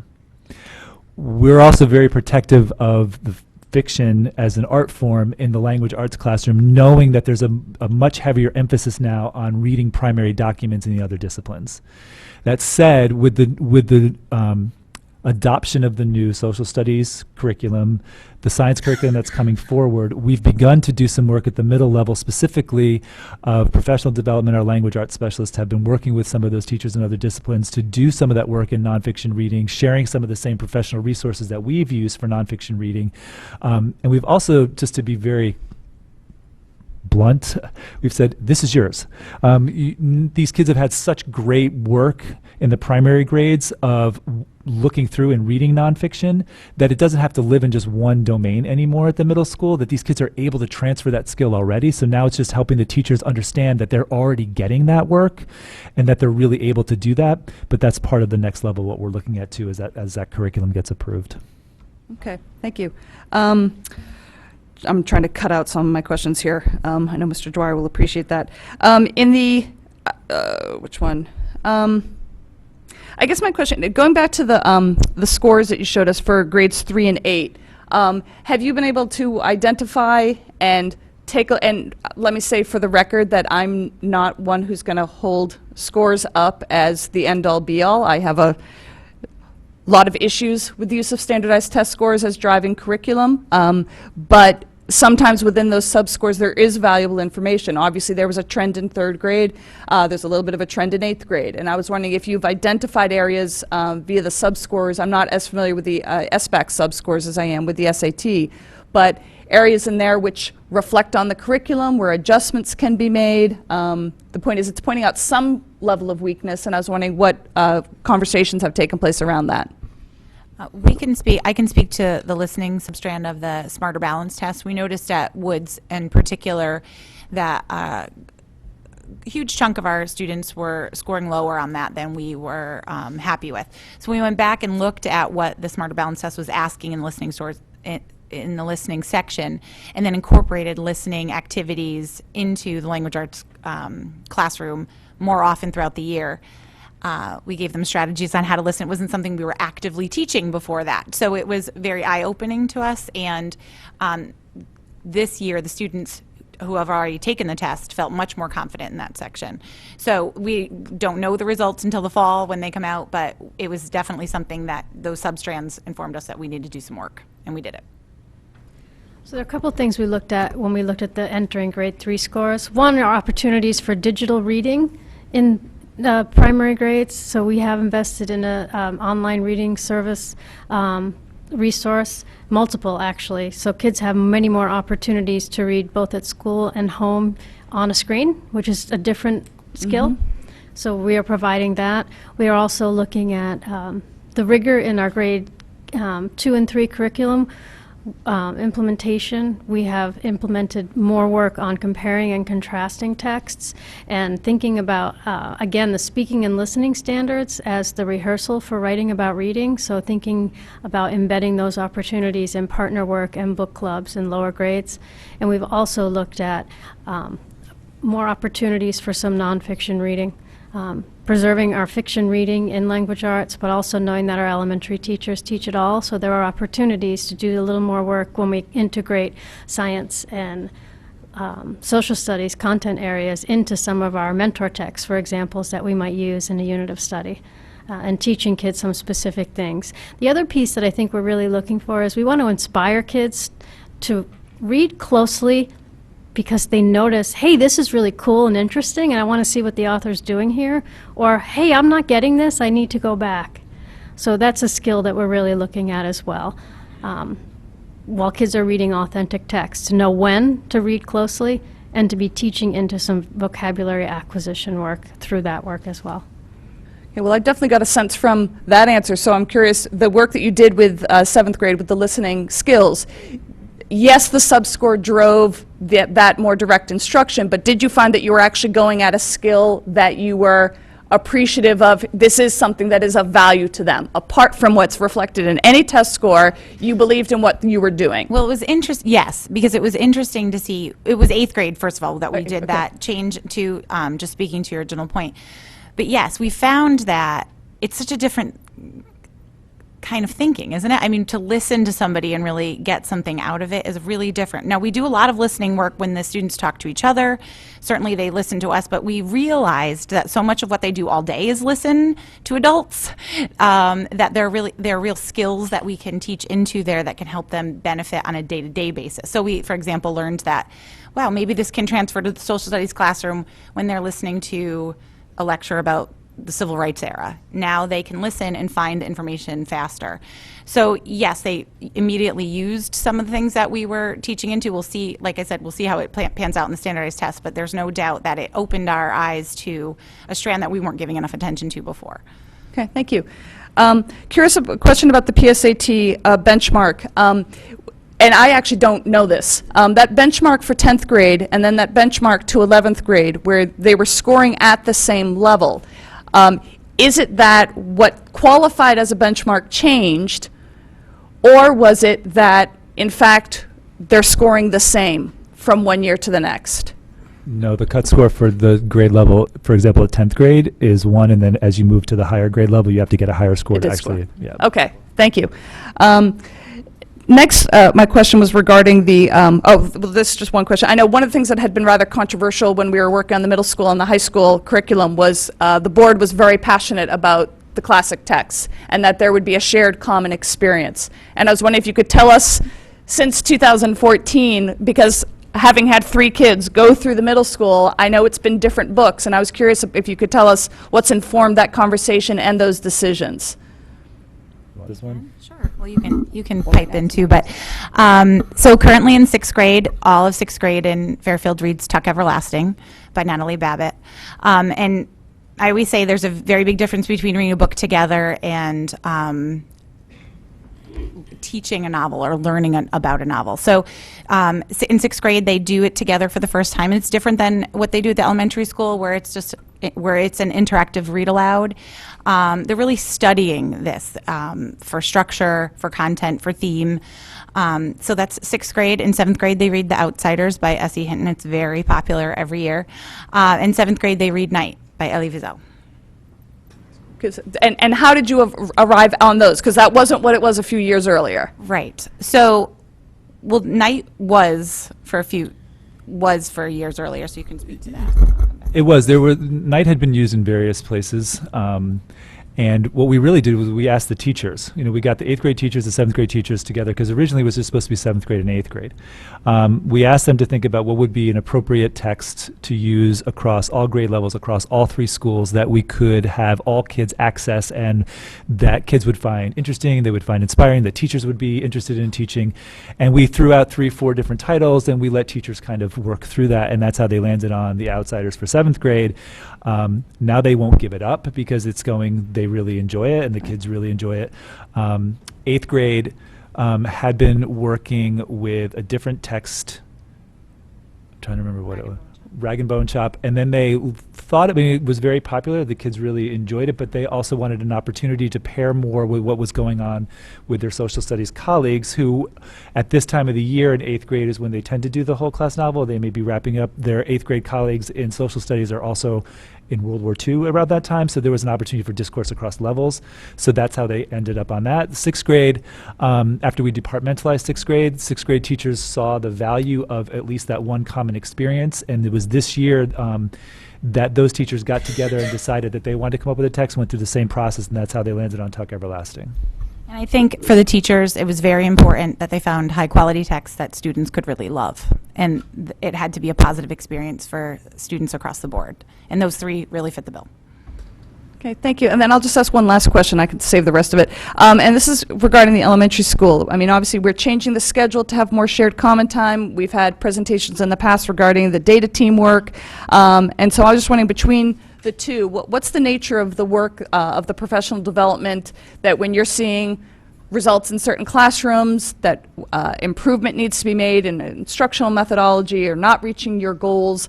I was wondering how much the elementary school schedule change will impact that, how much the data team is helping to form the professional development that or the conferencing with individual teachers. So again, on the topic of English language arts, then elementary school schedule and the data teams, how is that helping to form what you're doing in the classrooms? Great question. That was a good one. So our 6-day schedule next year will allow us a little bit more time for teachers to be able to plan together. So currently we use our grade level team meetings for data teams. We implement them at the grade level as well as the school-wide data team. And one of the things that we've been working on too in the area of language arts is through the side-by-side coaching that we do with our LASs as well as Pamela. The teachers are given that opportunity to try things out, and we bring student work to the table for our data team. We're trying to get away from just the numbers of things and seeing what the percentages of who's at or below, and really dig in and look at the student work and put them in progressions, learning progressions, so we can see what strengths the students have in their responses as well as how we can move them forward. So we're kind of meshing all of that together with looking at student work, and I would think that as we move along into next year, we're going to take a deeper look at that as well in the data teams. Again, thank you very much for your presentation. Board members that may have other questions, feel free to contact Dr. Boyce, and she'll help you get the correct answer from the correct staff person. And thank your entire department for the work that they do throughout the school system. Thank you. Thank you. The next item on our agenda is item 7A, approval of the Family and Consumer Science curriculum. The recommended motion is that the Board of Education approve the Family and Consumer Science curriculum. Do I have a motion? Mrs. Gerber, followed by Mrs. Maxon Kennelly. This was presented at our last meeting, so I don't think we have any additional presentation, but do board members have any questions before we go to the public and take a vote? I see no hands raised. The item before us is approval of the Family and Consumer Science curriculum. This is a voting item, so is there any member of the public that wishes to come forward and comment on this curriculum? Seeing nobody come forward, back to the board for the vote. The motion in front of us is that the Board of Education approve the Family and Consumer Science curriculum. All in favor, please raise your hand. It is unanimous with 8 members here. Thank you very much. The next item is approval of the solar carport proposal. The recommended motion is that the Board of Education approve the solar carport proposal at Fairfield Ludlow High School and Fairfield Ward High School. Do I have a motion? Mrs. Gerber, seconded by Mrs. Maxon Kennelly. Mr. Thompson, could you come forward? Board members, there is a new document that was placed at your table that represented a couple of small changes. So I asked Mr. Thompson if he couldn't comment on the specific changes rather than make a whole new presentation. And then also bring us up to date on where you are with the approval process, what ones you've already received and what ones you still need to get. And kind of the third item, if you would, bring the board up to date on whether you're still on track to do the project this summer, and specifically at Ludlow, without interfering with our long-anticipated Windows project. So, Mr. Thompson. Okay, thank you, Mr. Dwyer, and thank you to the board members for hearing me again tonight. The changes were fairly minor to the proposal documents that you all should have received. We left them. Did everyone get them? I had an extra copy for some reason, but did anyone not get them? Okay. And they're a result of a conversation I had with Mr. Llewellyn last week. He caught some things here in the proposal, had some questions, and we revised it. There were 3 items. One was there was and 2 of these were kind of related to, if you will, boilerplate that was in the proposal that didn't apply. One was related to, it's talked about a 1-year limited warranty. That's really related to commercial projects, not municipal. It was part of the boilerplate. We took it out, and that, I should say, the developer took it out. Warranties really have no bearing on this because the developer is responsible to keep the system operating. If they don't operate it, then they don't get paid for the power it produces. So the warranties are really kind of irrelevant. The second boilerplate item, it talked about at the end, what happens at the end of 20 years. And one of the options, which would be very unlikely, but it still is an option, that you could decide to have the system removed.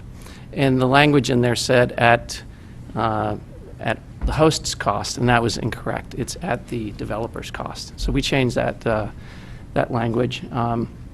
Again, I hope that after 20 years, you would take one of the other two options, which is extend the power purchase agreement, and that's where you really save more money, or buy it, and that's where you can save even more money. But lastly, there was a footnote that said that the PPA price was contingent upon the ZREC bidding, and the developer has taken that language out of the proposal. So those were the three changes to the proposal. They're important for the record, but really the key item that the Board of Selectmen will decide on next week is the approval of the power purchase agreement. Where we are in the approval process is there are 3 votes required for approval of this project. One was we needed a zoning variance for Ward High School. We went before the Zoning Board of Appeals last Thursday, and we were approved unanimously. They need a supermajority, but we got all 5 votes on that. We had many people speak in favor of the project, and one person, Mr. Ebling, who couldn't be here tonight, he was under the weather, but he sweated it out through the entire ZBA meeting to speak in favor of the project. And in fact, when you present to a zoning board to get a variance, one of the things you have to present is a hardship. And our hardship here was that it would be an awful shame if Ludlow, which didn't need a variance, went forward, and Ward, which needed a variance, didn't go forward. So, so fortunately, we got the variance for Ward, and so we're keeping the 2 schools still in lockstep. The second approval we need is yours this evening, and then we've already presented to the Board of Selectmen. We've received their questions, and we will be on their schedule next Wednesday for the final approval. And assuming that that goes as planned, we are on track for the construction this summer. In fact, some of the site survey work has already begun, and the key thing, though, the key expense is once all the approvals are in place, they order the steel for the carports, and that's a bit of a long lead time. In terms of the coordination with the window project at Ludlow, Sal would be better to speak to this, but I understand that there was a call between the developer and the solar developer and the contractor that's doing the window project, Gilbane, and Sal, you were on the call as well, and they kind of synced things up, and there is no concerns with getting both projects accomplished this summer. Okay, thank you. Board members, do you have, what? Tricia has her hand up. Okay. Who has questions that I can, so I know who's 1, 2, 3, 4? Tricia. My question is about the site surveying work, and I don't know if this goes through the chair to Mr. Cullen or to yourself. It was relayed to me that Ludlow, there was a message sent out to students about moving their cars. We were doing some testing there. I'm just a little confused because we haven't actually voted on this yet. No, it was just in the effort to maintain the schedule, to get some of the preliminary work done that was done at the developer's risk in advance of the approval, but the permission was, I guess, provided by the school. Mr. Llewellyn? Actually, why don't I go last, in case others cover the questions, if you don't mind. No. Mrs. Maxon Connelly.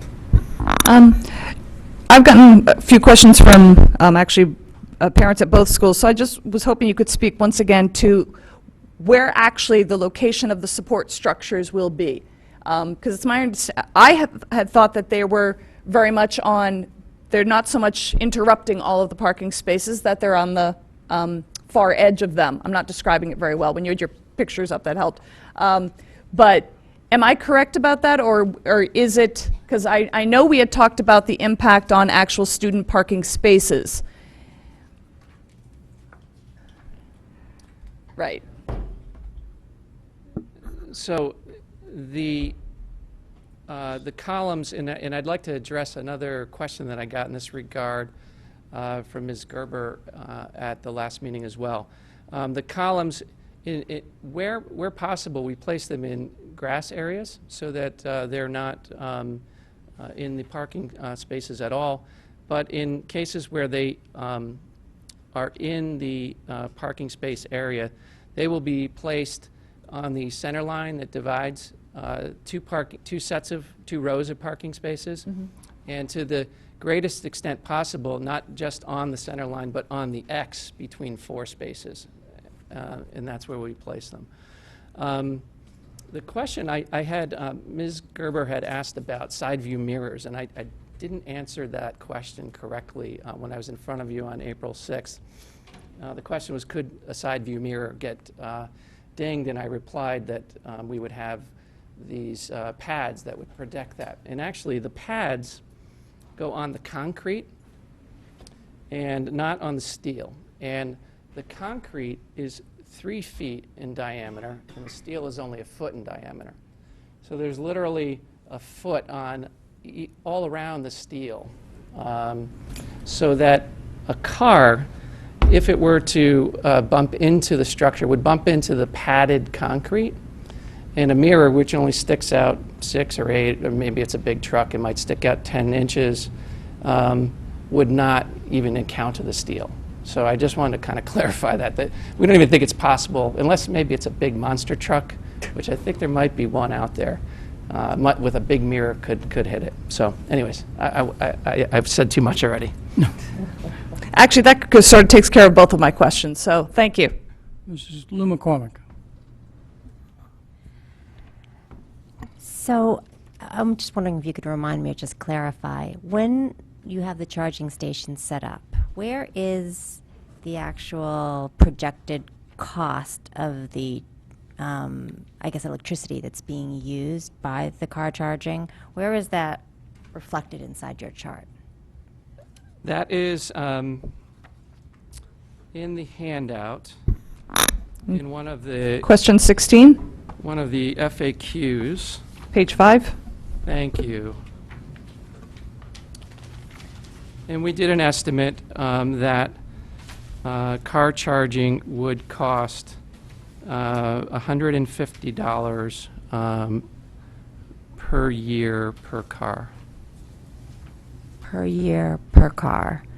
If a car were to charge full time. So, and since you guys had me last year talking about car chargers, I want to highlight the difference between that car charger proposal and what we're doing here. Those were what are called level 2 chargers. They use about the energy equivalent of a dryer,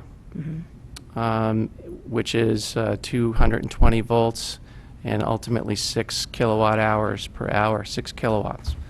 These are wall outlets, so although we're calling them car chargers, they're wall outlets, and so they use 1/6 of the electricity as compared to the proposal we had put in front before of the board. And it's what's called trickle charging, or level 1 charging. So what would be, I'm sure you've done the math already, so I'm not going to do it. What is the maximum cost that could potentially be incurred in one full year if the maximum number of cars charged for the entire time that the outlet was available for the year? And is that assuming there was no permit fee? Because we are recommending that there would be a permit fee to offset the cost of charging. And so basically Right, so without the permit fee right now, and then I guess we'll incorporate the permit fee. So what would it be just clean? I don't have that exact number. I'll ask Sam, who's with the developer, to think about that. But approximately, I think there are around 20 columns, and there would be 1 charger per column.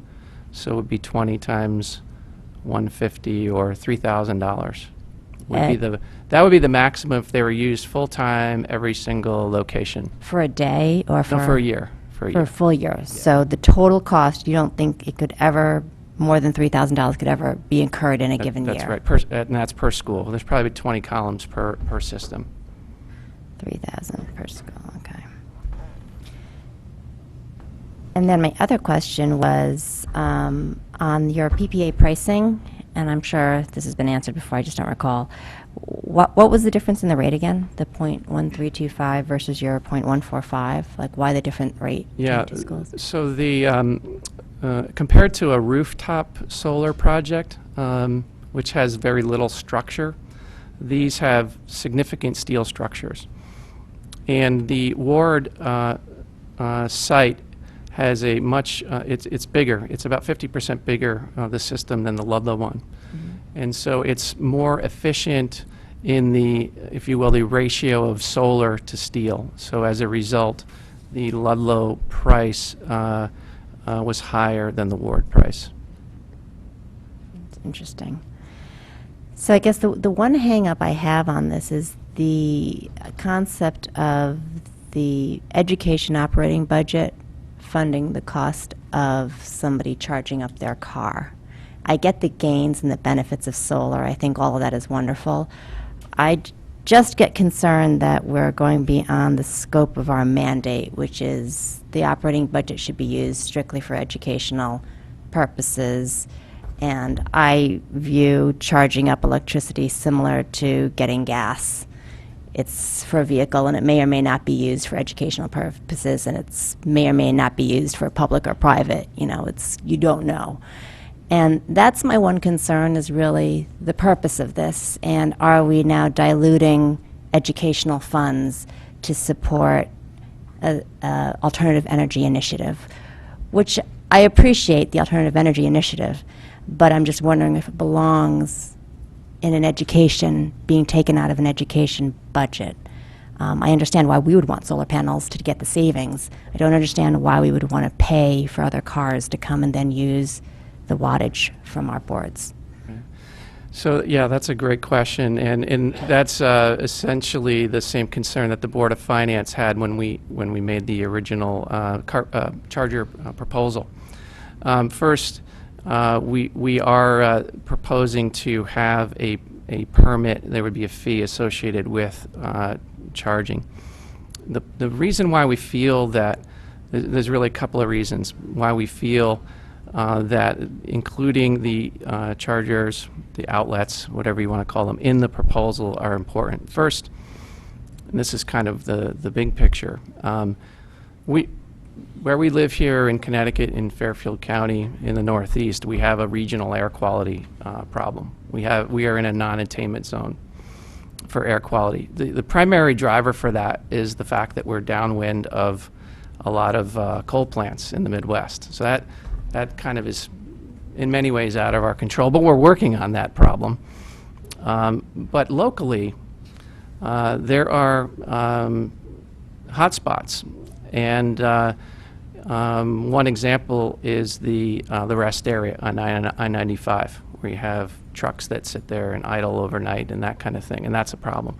Another example is, for better or for worse, schools are known to be hotspots. Now, we haven't gone out and done studies and collected data, but because of the buses and the number of cars that come in and out of the parking lot every day, it's a local hotspot for poor air quality. And while the electrification of the vehicle fleet won't make a difference immediately, with time, over years and over decades, and ultimately over a generation, we will be able to move the needle on our local air quality impact. And one of the key barriers to getting folks to adopt electric vehicles, which right now there's over 35 models on the market. With the incentives, they're cheaper than a gas car, not only to buy, but to own and operate. One of the barriers is kind of the understanding that there are places to plug in. Now, the vast majority of people will plug in at home. They'll never need to plug in somewhere. So from a practical standpoint, it's not important. But from a standpoint of being able to create and foster this adoption of electric vehicles, we feel that this is a very important part of the project. See, I understand all that, and I agree it is. It's kind of for the community and for the common good and all of that. I just still not convinced that this belongs that it should be an expense with taking from the education operating budget versus perhaps it being subsidized by the town because it's a town air quality issue, or the state because it's a state issue, or the federal government because it's a United States air quality issue across the United States. And so that would be an alternative energy kind of Clean Air Act type of funding initiative. And instead we are kind of doing that by taking money out of the education operating budget, and this money is supposed to be dedicated to education to children K through 12 within Fairfield. And my concern is that this doesn't fit that profile and goes beyond the scope of what I feel we are mandated to do. Now, clearly, the board can, as a majority, can do what they want, but I don't feel that that's within what our primary mission is here. Though I appreciate the effort, I just feel that this belongs at the town, the state, the federal level as a Clean Air Act subsidy, as opposed to us subsidizing out of our Fairfield Board of Education K through 12 budget. But I thank you for this because I think, solar panels are going to help our costs. I just don't like that other part of it. Thank you. Thank you. Could I clarify one thing? You're proposing a fee, and so are you suggesting that the fee ought to equal the estimated cost, and so ultimately this will not be costing either the town or the school district? We suggested a fee that would be 50% of that, recognizing that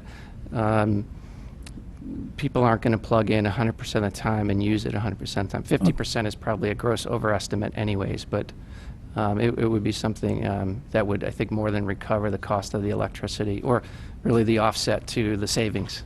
Okay, thank you. Mr. Llewellyn.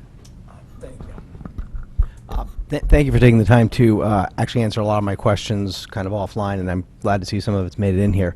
One of the things I didn't have a chance to do or to print out prior to the meeting, I've been looking for it, was the example you gave me down at the rec center. Do you have that with you? What was the savings that we were able to achieve there? I remember the percent savings, which was 36%. And I'll just have to look at my email, Okay, in my I sent apologize. folder, and I'll look you up really quick here. But, and Sam, unless you have it. It was 37%. Wait, I found it here. Okay. So the, and this was for the 2015-2016 year. The cost, and what Mr. Llewellyn is asking, there was a solar carport installed at the rec center on Mill Plain Road. And the cost that the town paid for electricity for the year, and that system made 100% of the electricity, was $11,300. And that's the, for the solar and for the UI cost, so $11,300.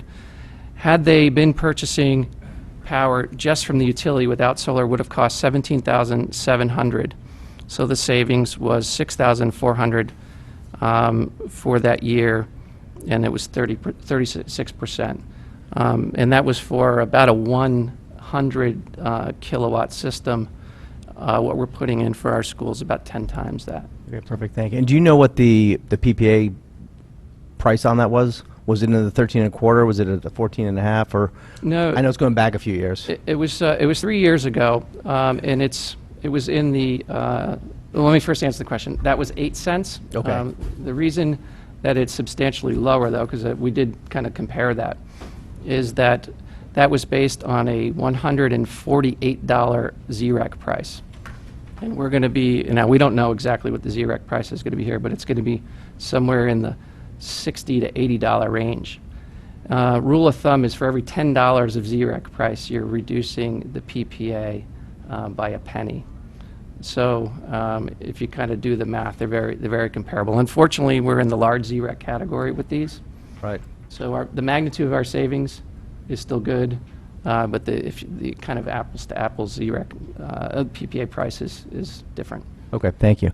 Another question I had is, you said So you're going to be plugging into what you call the trickle charge. So are they going to be taking it in at a low volt, at a DC, or are they going to be taking it as AC? It'll be AC. So if it's at AC, is the speed at with which the car charges based on the internal charger or the plug? Can the plug throttle back the amperage? No, the circuits will be either 15 or 20 amp circuits, and the cars will take up to 12 amps at 110. Okay, so if a Yeah, car has a but built-in 3.3 kilowatt per hour charge rate, It can't get anywhere near that. it can't pull the juice out. Not at 110, no. Okay, No, that's what I wanted to confirm. They'll typically pull 8 to 10 amps. Okay, perfect. Let's see. And then what was, to follow up on Ms. Pitko's question, what was the environmental testing that was done? Was it for contaminants and the like, so you know you've got a clean site to start?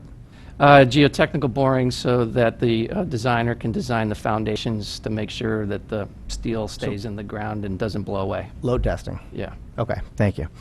And I guess I've got a similar concern about, how do we know we're going to recoup the cost so that the educational budget's not funding? And we had talked about that in the past, and that's how we talked about adding in the fee. And I think one of the things that we could do is we could add a sentence to our recommended motion to basically ensure that there's a fee charge to offset the cost of the EV charging stations. And I suppose, the best you could do would be kind of a year in retrospect, in the sense that, did last year's cover? If not, the rate goes up if it's being adopted and being used well. But I guess I'd like to make what I think is a simple amendment, but I'm not sure there's ever been such a thing. And what I would probably do is amend at the end here. I'd put a period after high school, and I would insert a sentence. If you're going to do that, we need to get the page. I'm on the cover sheet. Can we finish questions before motion? You're talking about in the motion, Correct. not in the document? In the motion. Okay. Mr. Llewellyn was the last person who wanted to ask questions. You've added your name to the list. I have now, yeah. Okay. Go ahead. Mr. Llewellyn has the Go floor. Do you back. want to make the motion? Or Well, I'll wait. That's no Mr. problem. Patton? Yep, thank you. I appreciate it, thank you. Just to clarify, because I was not here last month for the initial presentation, so when you're saying that the total cost, if all 20 spaces per school were used, is about $3,000, and they were charging, again, for whatever, 6-8 hours a day, whatever it is about $3,000 Per school, right? per school. So, and the savings of the electricity generated per school is $6,000, at least in the first year. No, 6,000, that was for the rec center. For both schools, it's 61,000. For each school. For each school, okay, but in your PPA savings model, you have cumulative cash savings of $6,500 on year one for, just on the Ludlow? What page are you referring to? I'm on, the pages are not numbered, Exhibit C in the handout we got today. Just the first line, period one, last column, cumulative cash savings, $6,512.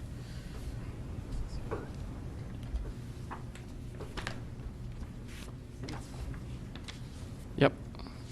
And that's for one school. That's for Ludlow. And then it's 19,000 for Ward. Right. So, but I'm just saying, so just to use apples and apples for a second.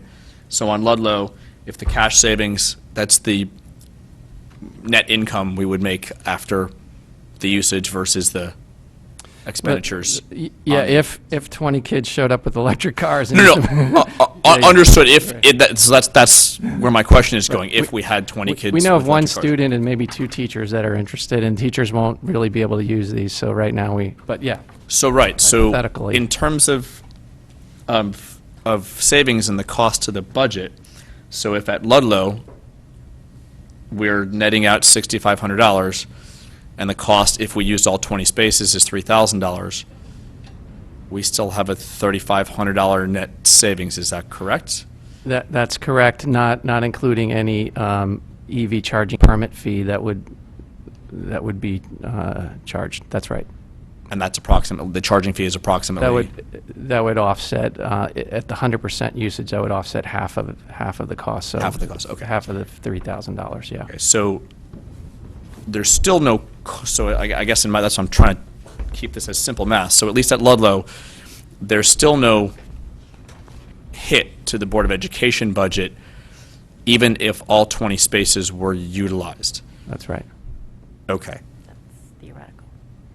Well, it's not theoretical. It's if you have maximum usage of 20 spaces all being used, we still have a net savings of X, Yeah, right? I just want to clarify that that's correct. That's right. And my dream would be that there'd be 20 kids using it in year one, but, the reality is, we'll add, if best case scenario, 1 or 2 a year, right? Right. So I mean, if it's whatever $3,000, divided by, 20 is, $150 a spot. So if we have 3 cars, it's only going to cost us $450 of electricity to have 3 cars utilizing that space during a full school day.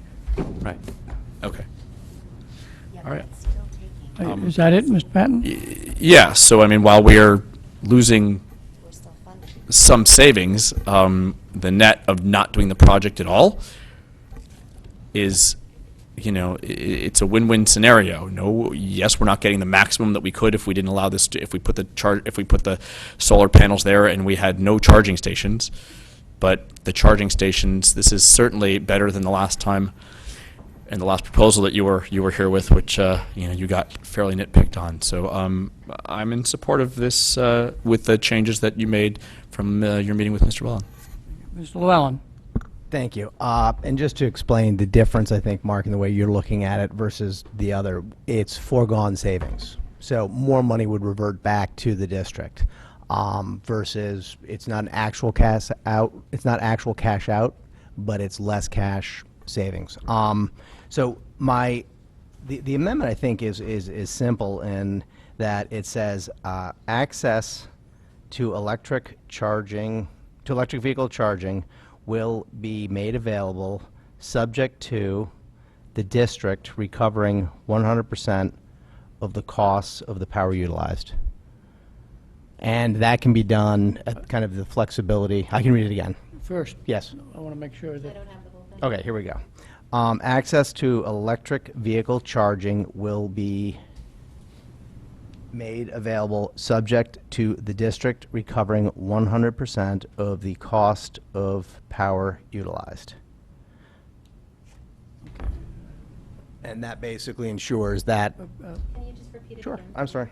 Got to take off my glasses again here. Okay, access to electric vehicle charging will be made available subject to the district recovering 100% of the cost of power utilized.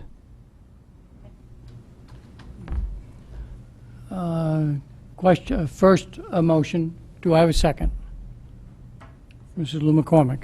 Now make your argument. Thank you. So I think the basic point here is we've got an estimate of what it'll take, and if $75 is the amount, and we think they're going to be 5 folks, as long as because we're going to be able to measure how much is used, correct? Because it's a meter in, meter out, so we'll know how much charging has occurred.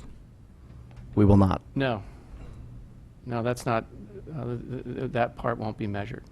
Okay. It would be basically counting. There's a car here, and they would be assessed the $75 fee, and there would be a car here. They'd be assessed. They would have to have the permit in advance before plugging in. That's the concept. There's not a meter to. That would be really costly to measure that, because it's such. It would be like putting a meter on a wall outlet. Right, and there's no. They're wired direct as opposed to in series. Yeah. So the concept for the EV permits is when a student is registering for their parking space, they'll know if they are going to have an electric car, and they would check the box. Yes, I want an EV permit, and they would instead of paying, I don't know what the fee is, if it's $150, they would pay the regular $150 plus the $75 EV charging fee. But as we discussed, my original concept and this was just a concept, was to say once you got to some kind of critical mass where the cost of charging started to become real, and I was saying, let's just say that's 3 cars. That was when you would start to levy the permit fee. But as you and I discussed, if we did that from the starting point, Right. 0 cars, I would have no objection to that. I think that'd be perfectly fair and reasonable. Okay. I did a calculation, whether or not it's correct or not, I'm not sure, but my calculation was a student would have to drive about 50 miles a week to recharge after having driven about 50 miles a week in order to kind of break even on the $75. I don't know if that is directional or not, but because I was basing it on usage rather than charging rates. On charging rates, I had different assumptions of 3.3 versus 1. And they'll have to be really diligent to, they have to make sure that they come in uncharged. Well, that's exactly right. So, because you can only yeah. top it up. Yeah, and so unless you're going out and doing 10 miles at the end of the day. Right. Most of our, well, I shouldn't say. Some of the kids will be savvy to do that. But I think many of them won't. Many won't care. Any other argument that you wish to make, or I'm on just this wondering amendment? how we would. No, I get that, and I'm wondering how we would kind of measure that it's occurring. Could we say that any car that's a charge? Can I sorry. have the board discussion? Mrs. Lou McCormick, you seconded it. Do you have any comment that you wish to make? Yeah, I guess the two concerns are that there's an actual cost to the district that somehow arises at the end of the day for unforeseen circumstances. That's always what it is. So I guess the question is, would you guarantee that there would not be a cost out of the operating budget? Because you're so certain, right, that we would never incur a charge. So would you guarantee it then? So if ever it exceeded, right, that you would cover it. That if the $75 doesn't cover per car, then you would cover it. I don't think that you can make a personal guarantee, Not correct? personally, but his company. I kind of, well... Oh, well, whoever's installing. Yeah, I'm a volunteer. Okay, not but you. actually, I will say that the time I put in on this more than covers it. Probably. But that, we can't count that, because you're all volunteers as well. But I do think that the $75 annual fee would really, as long as we adopted Mr. Llewellyn's idea to not wait for there to be a critical mass of cars, meaning 3 or 4 or 5, but for any car to charge, I'm reasonably confident that that would cover the cost of the electricity associated with the charging. So would... Guarantee it, though. So would they guarantee that there would be no incremental cost above the $75? I mean, would the concern is that we don't want any additional expense coming out of the operating budget. So if you're certain that the $75 will cover per car, then it shouldn't be an issue to guarantee it. I have no basis to make a guarantee. I'm sorry, I'm just a volunteer. Yeah, there is... Not you personally, but I'm saying in the contract, could we have that be part of... I think the answer is no. Okay, There's well then... no way to measure the electricity used, so that it'd be hard to measure I understand. whether the fee would cover some And that's estimated my number. hesitation. So that's my hesitation. If they're not comfortable enough to guarantee it, then there is a possibility that something could go awry, in which case it could somehow impact the operating budget. So that is my concern. My second concern is, again, that it doesn't even fall within our mandate to be doing this. So I feel that this sets a bad precedent, and it kind of opens a can of worms to then access the Board of Ed education budget to fund other public good initiatives, such as we've already started to creep down that road in other ways, going away from K through 12 and creeping into pre-K and creeping into other things. And now we're creeping into solar energy. And that disturbs me, because we're diluting the purpose of the funds that we have, not to take anything away from solar, because I think that whole initiative is wonderful. And I love geothermal too. But I think in this role, we're here to protect the Board of Education funds for education purposes, and that's my biggest concern. If you can't guarantee that it's not going to impact it, I have a hard time still. Thank you. Thank you. I don't mind the fee. I think we're solving a problem that doesn't exist yet, because we do not know how many cars will park there, and it's very likely to be very, very small, especially in the first several years. There is a proposal to charge a fee, and my preference is to allow management to see how things are going, and if they find that there is a problem, implement a fee accordingly, because the amendment as it's written would almost suggest that, well, how do you know what the actual cost is so that you can guarantee that they've recouped it? And so it would be impossible to do that measurement, so we would never know whether we've complied with the motion. The last thing I'd comment is that this is really part of the agreement, if you will, and I think the Board of Selectmen would be well suited to kind of look at that argument. I think it's a very, very minor cost to our district, and it encourages solar energy, and I think the minor cost that we might incur versus the benefit, it's far outweighed. So while I appreciate the desire to have a fee, I think this motion is not needed, so I'll not be supporting it. And if I may. Mr. Patton and Mr. Llewellyn. Thank you. I think we're not looking at the big picture enough here. I mean, we're in the process of looking at, $1 million potential shortfalls from the state, and we're talking about,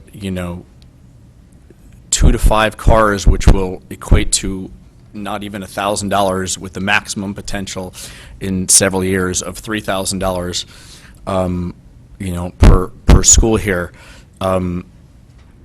So, and to not put the solar panels in means we don't get any of the electricity benefits. So I'm not in support of that at all. I agree with Mr. Dwyer. I don't think it's really necessary.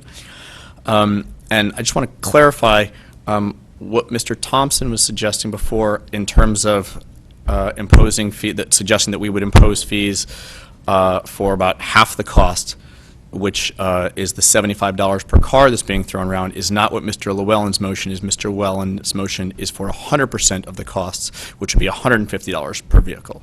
Is that correct, Mr. Llewellyn? It's different. We're looking at it two different ways. I'm saying recouping the cost of the power consumed, and the estimate of 75 was making the assumption that somebody who plugged in 100% of the time, and the maximum possible for them to consume is 100, or in this case 150, and then the assumption was laid on top of that they would plug in half the time. So you'd be recouping under the assumption 100% of half of the school day, or 12 hours out of a 24-hour period? Every other day.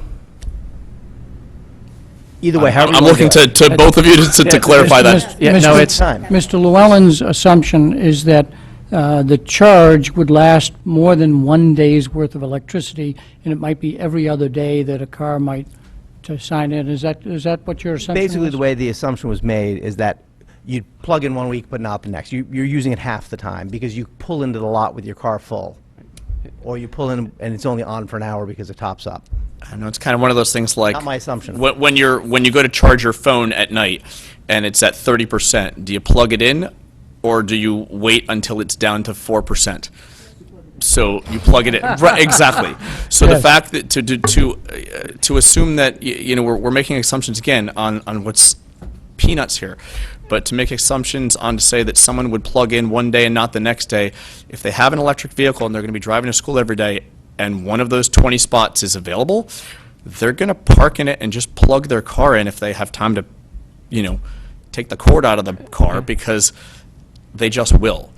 So I disagree with that assumption, and so I again, to that point, I think the math is kind of fuzzy, and to just let the administration and charge the fees as we see fit.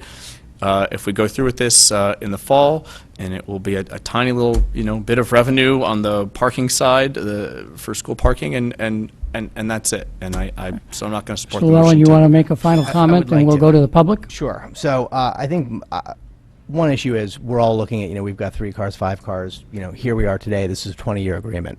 I'm assuming, 10 years from now, they're going to be 100% used because we're moving in that direction. 15 years, I mean, you'd know better than I what the growth rate is projected to be over the next 20 years for EV vehicles. Do you know the growth rate? The growth rate is pretty steep. Okay. The projected growth rate, It would be fair to assume that plugs will be consumed over time. So it doesn't Hope so. become inconsequential. Agreed. So I'm going to amend my motion, if I may, please. Please. And then we'll go to public comment. But what I'll do is strike 100% of the... And we'll have to go to public comment, both on the amendment to the amendment, and then the amendment, and then the main motion. Perfect. So go ahead. Okay, so I'm going to strike 100% of the cost. So it will read, subject to the district recovering power utilized by collecting an EV charging fee, electric vehicle charging fee. Okay, do you have that, Jane?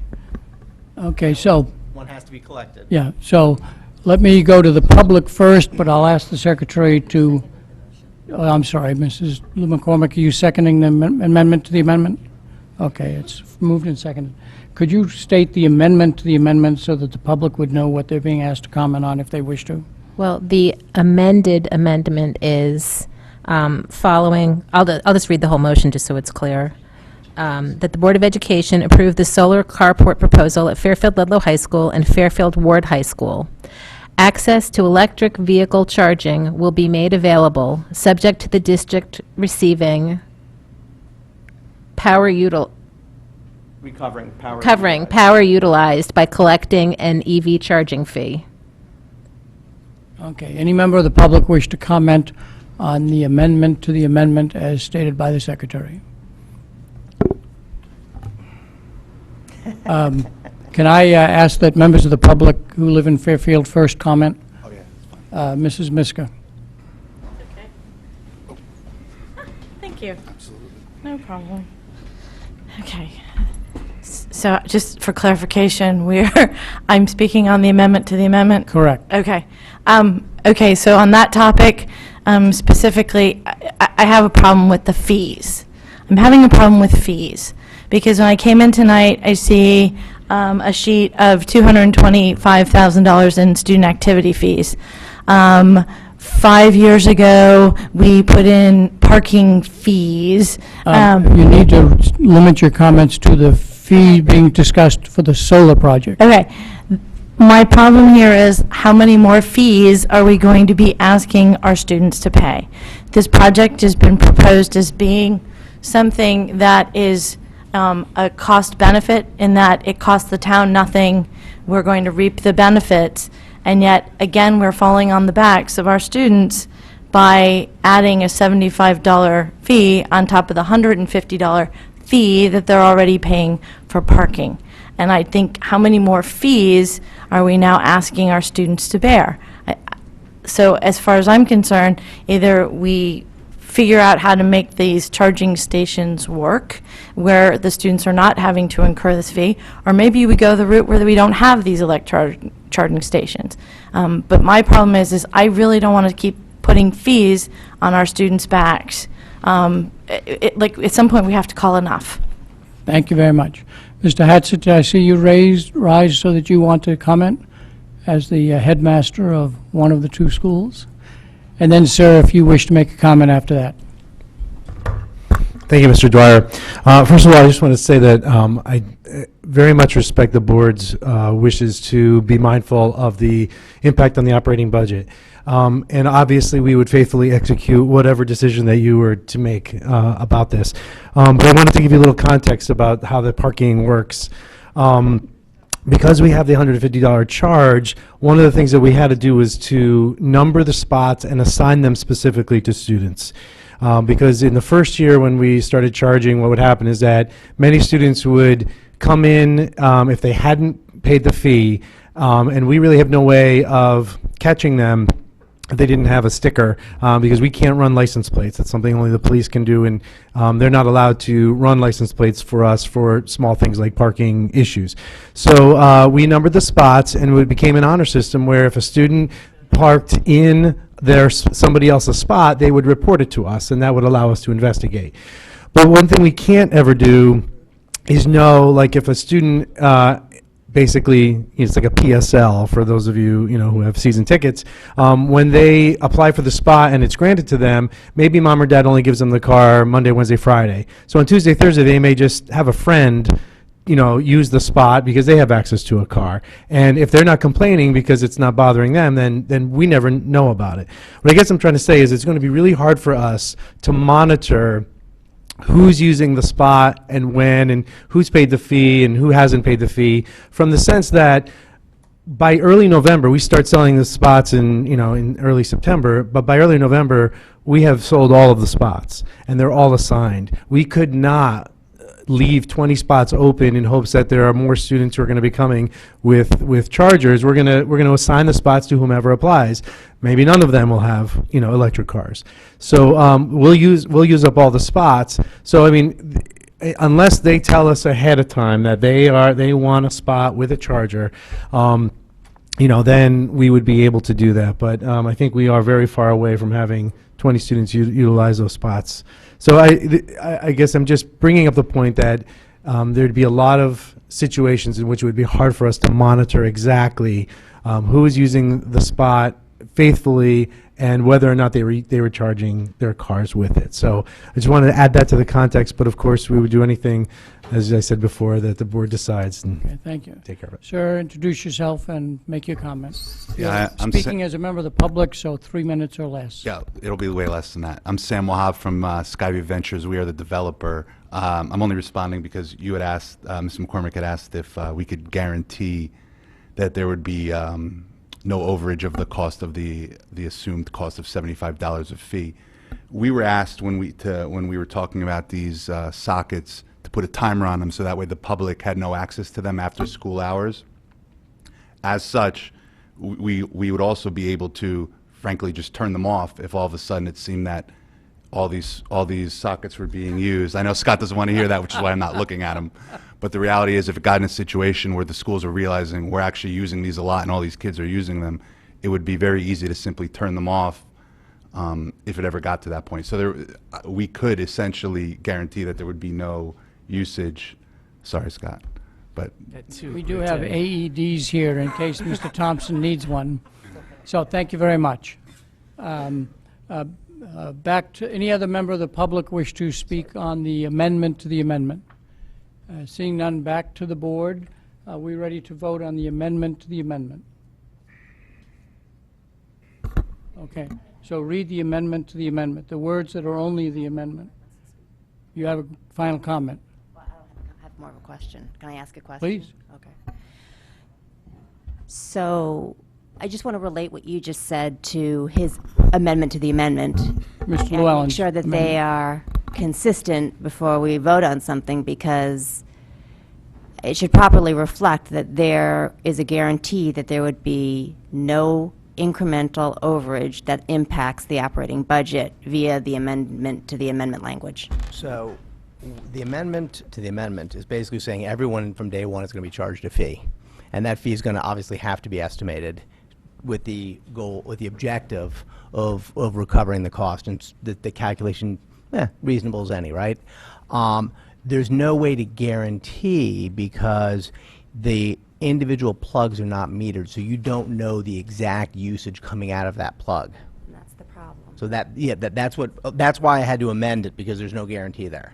But this way, we are, if there's an overage, it's de minimis, hopefully, otherwise we shut them off, and crank them up the next year. Or on the other side of that, if it goes the other way, then it's extra money. And I think to Ms. Miska's comment about fees, this is almost like a purchase. You're actually purchasing power. It's a No pre-purchase. one needs to pay this fee who doesn't want to charge their car. It's like pulling up to a gas station, to some extent. Okay. Okay. Thank you. Did that answer your question? Almost. And so then going back to your comment, since we can't monitor, we can't necessarily flip the switch and turn the electricity off to guarantee.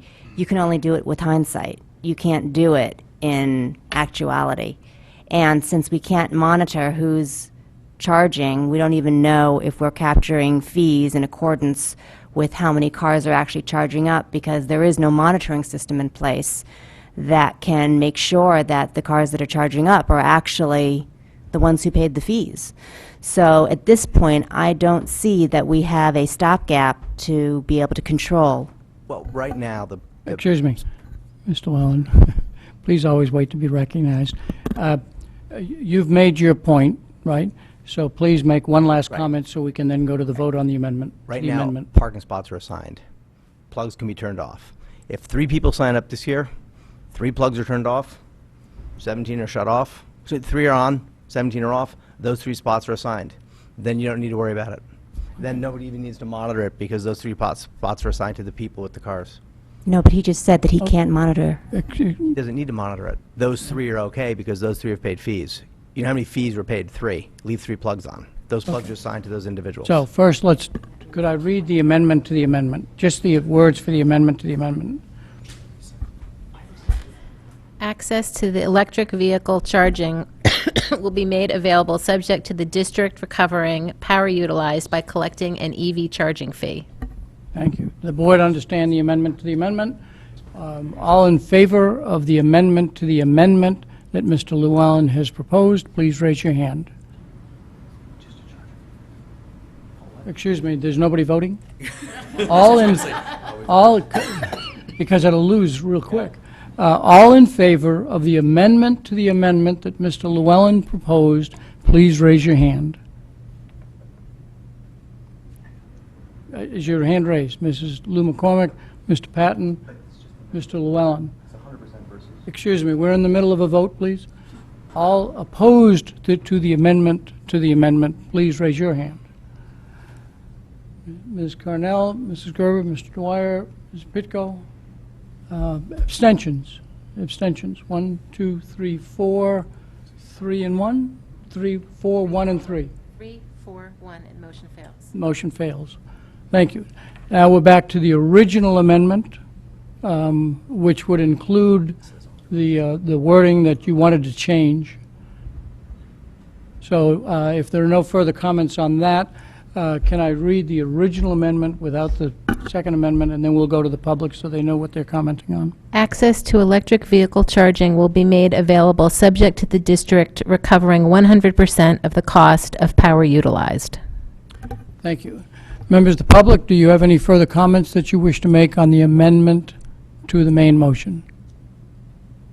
Seeing none, come back to the board. All in favor of the amendment to the main motion that Mr. Llewellyn originally made, please raise your hand. Mrs. Lou McCormick and Mr. Llewellyn. All opposed, please raise your hand. Mr. Patton, Ms. Carnell, Mrs. Gerber, Mr. Dwyer, Ms. Pitko, and Mrs. Maxon Connelly. The motion loses 2-6. So we're now back to the main motion. I assume that we've had sufficient conversation, so I'll say that the main motion is that the Board of Education approve the solar carport proposal at Fairfield Ludlow High School and Fairfield Ward High School.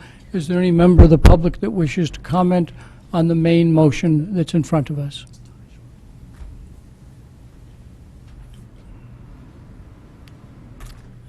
Please state your name and address. Suzanne Miska, 123 Rygate Road.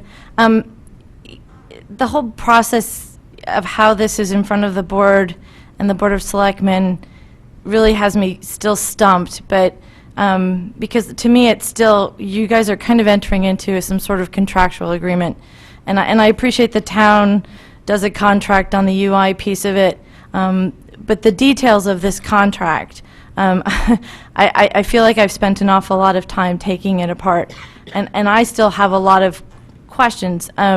You know, there's buyout clauses in there at cost or market value, which I still don't know what those numbers are.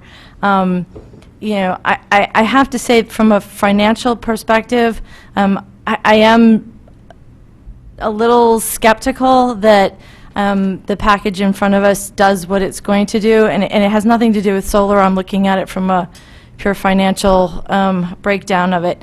You know, as far as I'm concerned, nobody enters into any kind of financial agreement without there's somebody making money.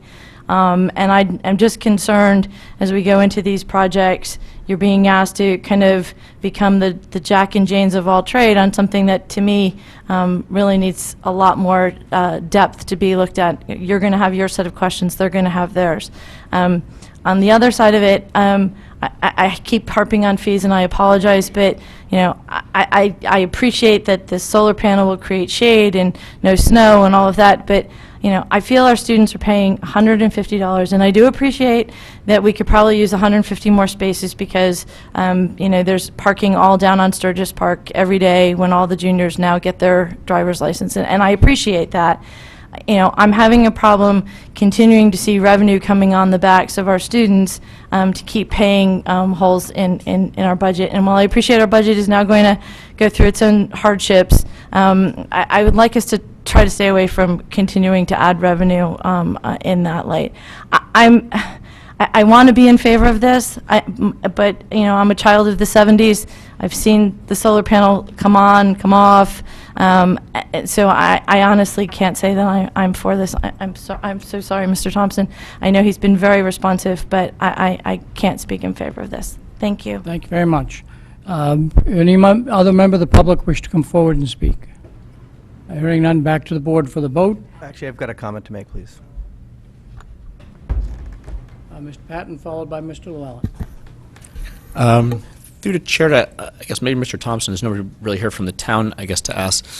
Can we clarify, do we actually charge any kind of fees to charge your car at the rec center downtown? No. No, okay. Thank you. Mr. Llewellyn. And I guess this is a question for the chair and then a comment. Does this go before Board of Finance or Board of Selectmen next? Or is this the final vote? No, this is not the final vote. Mr. Thompson, you want to remind us what your final approval process is? Yeah, the final legal approval required after this vote would be the Board of Selectmen, and we're scheduled for that next week. Okay, thank you. The property belongs to the town. Right. When Mr. Tetro first asked for the Board of Education, we talked about that they control the property. They're welcome to do with the property what they wish. They wanted a sense of the board whether we found any problems with this. So we're not the final vote on the legal part of it. That's the Board of Selectmen.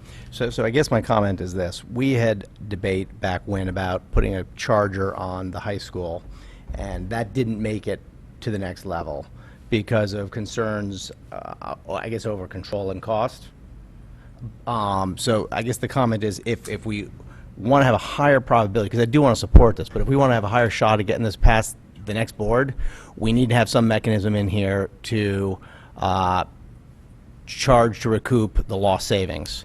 And I'm opening up to anyone to make an amendment so that we're able to add that, add a method of ensuring ourselves a fee, as opposed to making it kind of discretionary.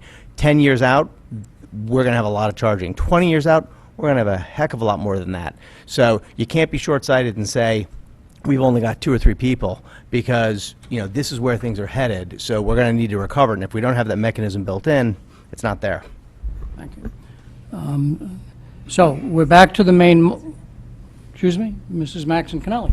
Just very quickly, to Mr. Llewellyn's point, I do hear that point, and when there are 20 cars, that will be something that whichever board that is, and obviously earlier than 20 we'll need to deal with.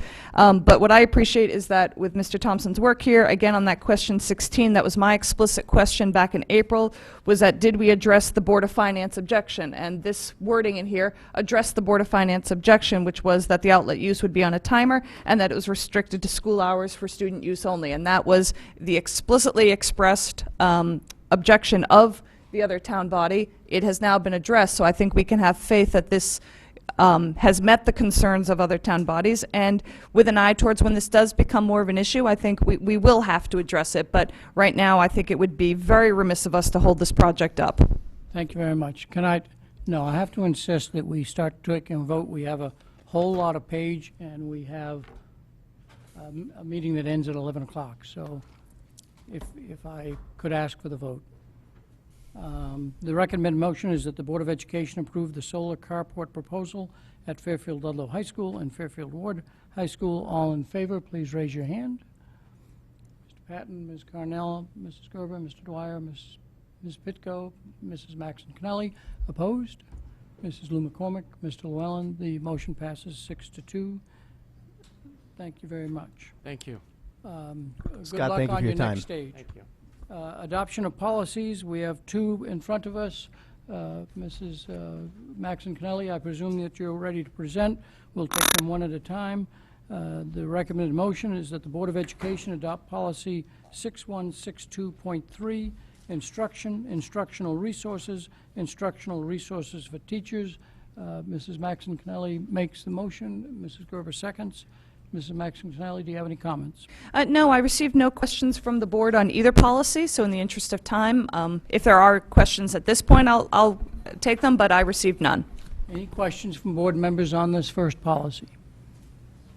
Seeing none, out to the public. Any members of the public wish to comment on the policy 6162.3? Seeing none, back to the board. The motion in front of you is that the Board of Education adopt policy 6162.3, instructional resources for teachers. All in favor, please raise your hand. It is unanimous, 8-0. Thank you very much. The second motion is for the next policy that the Board of Education adopt 6163.31, instruction curriculum, basic instruction, dissection of animals in the classroom. Mrs. Maxon Connelly makes the motion. Mrs. Gerber seconds it. Any comments on this one? No? Any comments from the board or questions from the board? Seeing none, out to the public. Any member of the public wish to address policy number 6163.31? Seeing nobody come forward, we're back to the board for the motion that's in front of you, that the Board of Education adopt 6163.31, instruction, etc. I won't read the rest of it. All in favor, please raise your hand.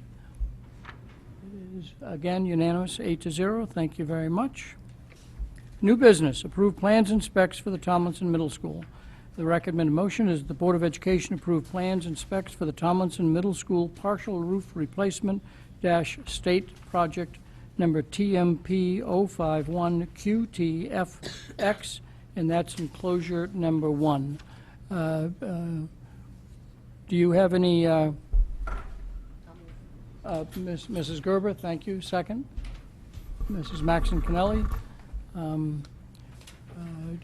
I'll go directly to the staff for any comments that they wish to make.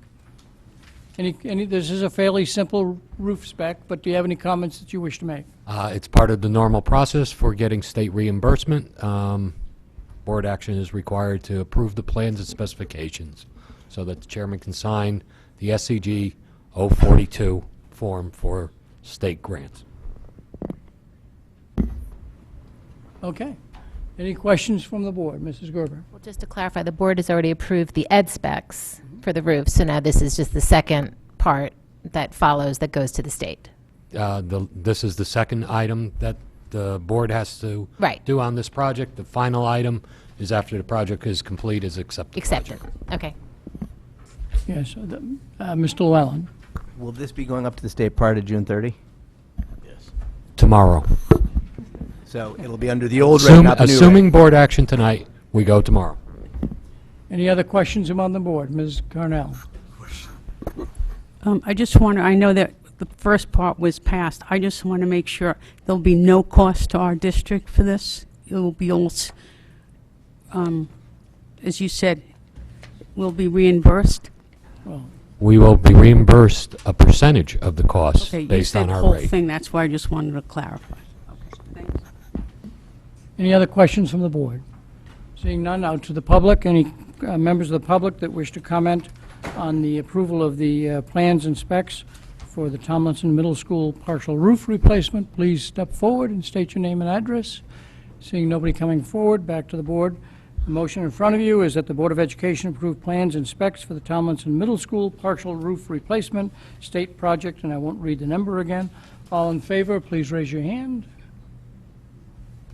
It's unanimous, 8-0. Thank you very much. Thank you.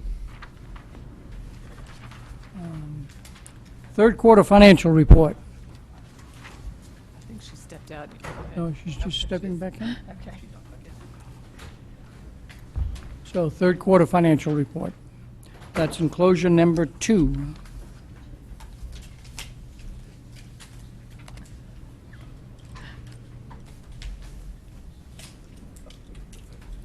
Doreen Monsell, Director of Finance, and this is my version of March Madness. Third quarter report as of March 31st. The financials you received were as of March, but we're going to concentrate on this page. This is where all the action is. That's the projected expenses on June 30th as of April 28th. We do this as as up to date as we can. What we want to concentrate on is column 3 and 4. That's the updated version as of the end of April. You can see same concept. Row 18, column 3, line 18, projected savings of 1.152 million, down to line 30, projected deficits of 1.65. So we still have a deficit position of about 500,000. Column 4 are the funds held on reserve, which are now totaling just over $1 million. So the net position on June 30th is projected to be about 523. Guess I can take questions from there. Thank you. Members of the board have questions on the third quarter financial report? Mr. Llewellyn, Mrs. Maxon Kennelly, did you start to raise your hand or not? I'll wait to see his questions. Okay, sure, thank you. Thank you. So if I look at the I'm going to actually go back a page or two to pupil personal expenses on, I guess it's page 2, where you describe the excess payment in February, the one of $780 coming in. So are we basically net down $200,000? Are you on the written report? I'm sorry. I'm on the written part. Okay. Are we down basically a net 200,000? Or short, I should say? So you said we've got 2.5 already in as of February, but that's not reflected in the numbers. We have a 780 coming in, so that's roughly 3.3, and we're at about a 3.5. So we have a shortfall of only 200. In that category, yes. Yep. Thank you. I just want to make sure, because you say that they're not reflected on the other page, but we've got the cash on hand. Is that correct? 2.5 of it, yes. Yeah. Okay. Perfect. Thank you. But can I clarify? Sure, please. But we are at risk of the 700,000 if the state suddenly said, we're not sending you another dime. Yeah, cash on hand is 2.5. Yeah. So, I mean, it's not likely, but, right. Yeah. There, some portion of that could be at risk. Unlikely all. If I look at, so pension seems to have gone in the correct direction, I guess, by I don't know, $8,000 or something. But we've incurred an additional $91,000 in legal that we had not anticipated as of 2.5 months ago. Is that, am I reading this correctly? In column 3, line 22? Right. It hasn't actually been incurred, but projected to be an overage of about that amount. Okay. And is that, what's that attributable to? Because that's kind of a, what is that, about 18% increase in a 2.5 month period? Activity between December and now, or the end of the year. But we didn't see it back in January, right? So something new has obviously occurred. Otherwise, we would have probably seen this. We take into consideration everything we know at that point in time. Gotcha. Okay. Thank you. And then tuition seems to be up another 95. Professional consultation up another 9. Professional expense up another 9. And then consultation up another 127. Yep, special ed has grown by almost 265,000. In 2 months. from December, January, when we did this, to April. Okay, 2.5 months, 3 months, okay.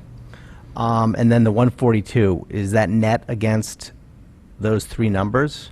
And so the 142 on line 28, column 4, is that supposed to be net against 26, 27, and 28? No, or it's is a that positive. something else? That's a positive. We wouldn't have to net them both columns together. So It's still a negative position. it's supposed to be in brackets?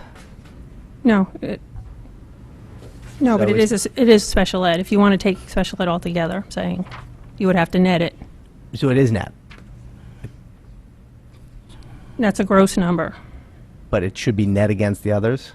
Yes. So it's a If you want positive. if you want a total special ed position, yes. And the reason I ask is it's the only positive, it's not up in savings, it's in deficit. So I didn't know if it was a typo or if Oh, it was a net.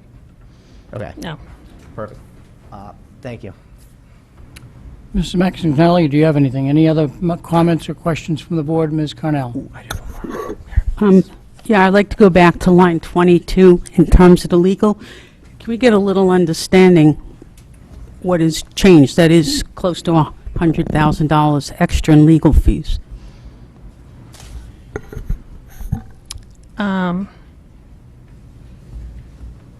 can't tell you anything other than if you wanted to know a split, it's probably 60-40 between special ed and regular. Can you give me a little more detail? Is it 60% or 40? Special ed. Is 60%. Yeah. I can add and subtract. Okay. And 40% is? Regular. Everything else. Okay. In terms of the special ed, how many, how many situations does that incur? Or how many times has legal been brought in to get to this 60%? I can't answer that. Okay. Is there a way we can get that stats? Yeah, we had that earlier in the budget. We'll need to print that legal sheet again, and I can Thank you very send much. it out. Sure. Thank you. Anything else, Ms. Carnell? No. Mr. Patton? Through the chair to Ms. Mansell, the June 6th day of the special election that there's no school. Is there any significant savings by not having school that day? I know you've got paraprofessionals, but is that a blip on the radar, or is that? No, that actual 2 days saved us about $50,000 in transportation. And that's just transportation? Mm-hmm. It's okay. Anything else? Nope. Thank you. I apologize. Selectman Connelly. Just the one question. Actually, for both the line 6 and line 10, the extracurricular, I was wondering what therefore was not offered, and on the transportation, how on earth were we able to save 300 or hold on 345,000? Part of that was the 2 days, the 2 fewer school days. Mm-hmm. The rest of it is all special ed. We had savings in special ed transportation. Okay. And on the extracurricular, I don't know that there's anything that wasn't offered, but that's, those are the salaries for the people that we have to pay for extracurricular. That's all the information I have. Through the chair to Dr. Jones, do you have any idea what wasn't offered? No, I had asked the same question, so I don't know if it was just a club that didn't run, but we can certainly dig a little deeper and see. Okay, just wondering if, again, because I'm always worried about the disparity at schools, if it's one school, middle school was not able to offer something and others were, I would be interested in knowing that if you can find out. Sure. I can say that there are different rates there is a different schedule of pay based on, I think, experience or, whatever. So we have to estimate what that's going to be every year. So there's, that's such a small amount for that.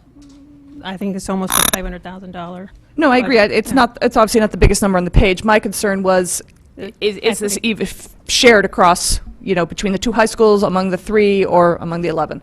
Okay. Thank you. Thank you very much, Mrs. Munsell.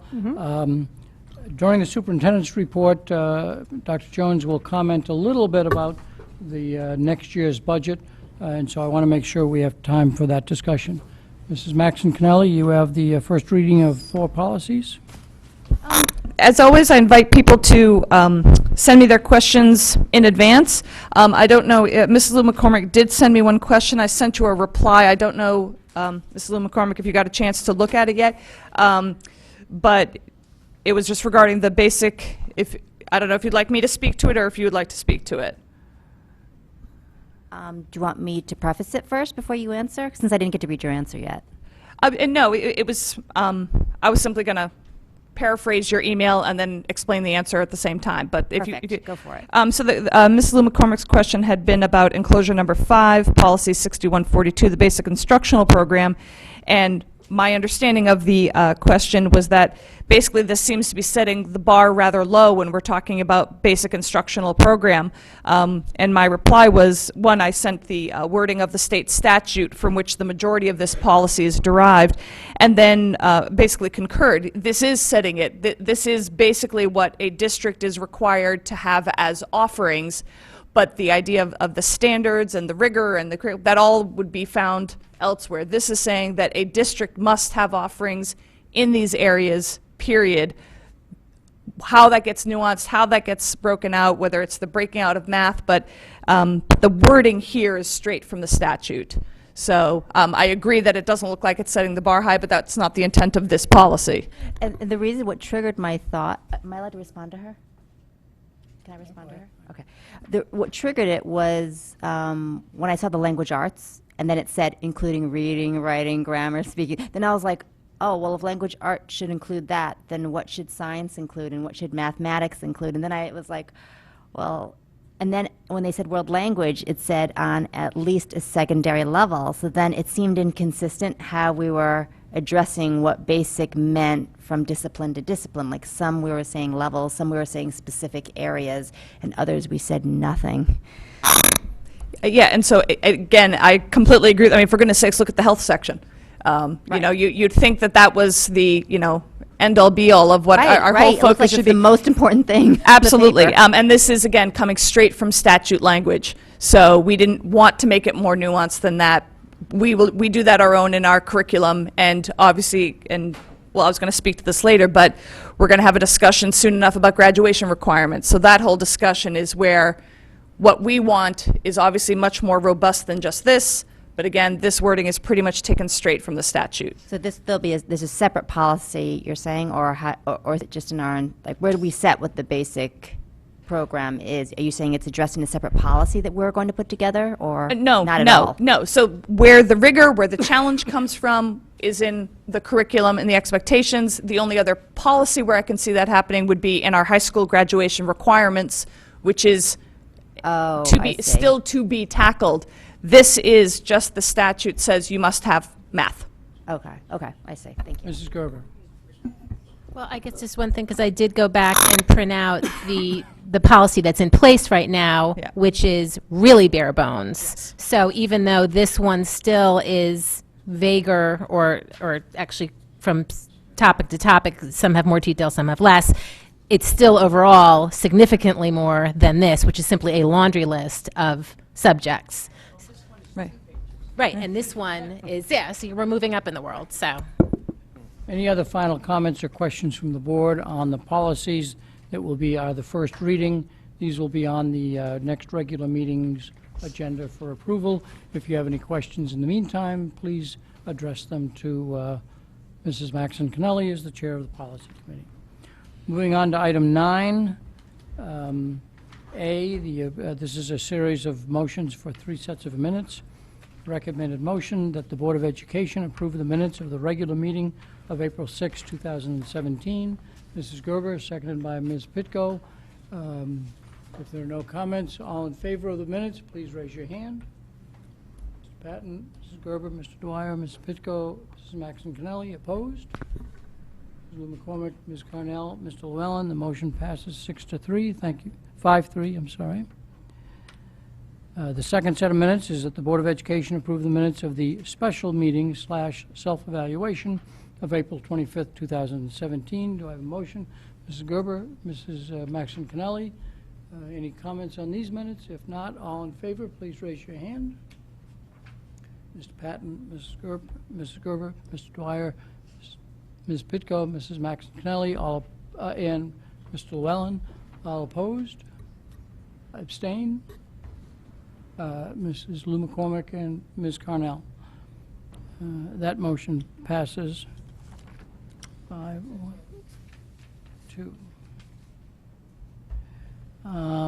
The third motion, that the Board of Education approve the minutes of the special meeting / town hall of April 25th, 2017. Motion by Mrs. Gerber, seconded by Ms. Pitko. If there are no comments, all in favor of these minutes, please raise your hand. Mr. Patton, Ms. Carnell, Mrs. Gerber, Mr. Dwyer, Ms. Pitko, Mrs. Maxinelli, opposed. Mr. Llewellyn, abstention. Mrs. Lou McCormick. Thank you very much.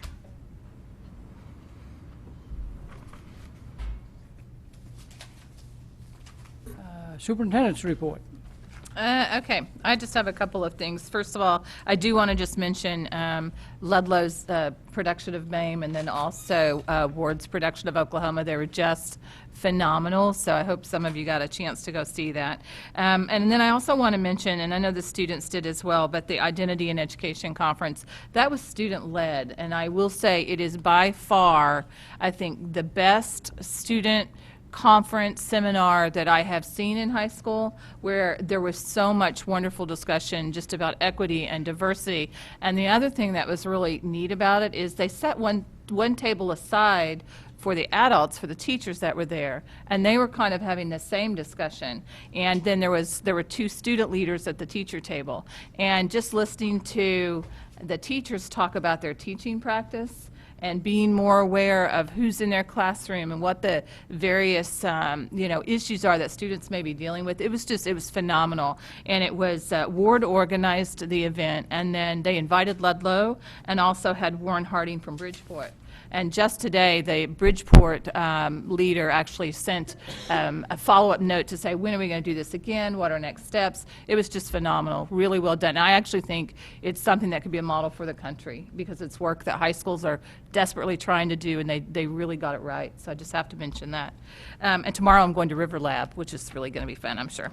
I do want to just point out on next year's budget, on the FY18 budget, just to update you where we are, because there's not a lot of movement right now at the state level as far as the updates that I am getting. So if you look at, I tried to use the same sheets that you've seen before just so they'll still be relevant, but on the one that has the heading on the impact flow, we have not changed really from where we were in April. We're just sitting and we're holding. So if you look at that bottom line right now, we still are at risk for $2.2 million. And it is primarily two categories: that DDS residential, which is something that we've never had to pay in the past. They have not resolved that issue, and we don't really know what they're going to do with that excess cost. Is it going to be a grant? Are they just going to leave it alone? Or are they going to go ahead and use the reduction in number, and that's how much in the excess pot we're going to get next year.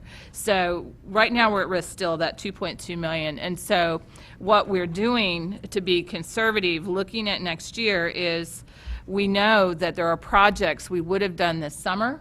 So when you look at your Tier 1 and Tier 2, we're trying to be very thoughtful and make sure that if we have a reduction in the state budget and we don't really know what's happening until July, well, we can't have started work that we can't undo in the middle of summer. And you'll notice almost everything in that's Tier 1, those are all not going to be authorized, or they're already happening, like the reduction in the 2.0 PE.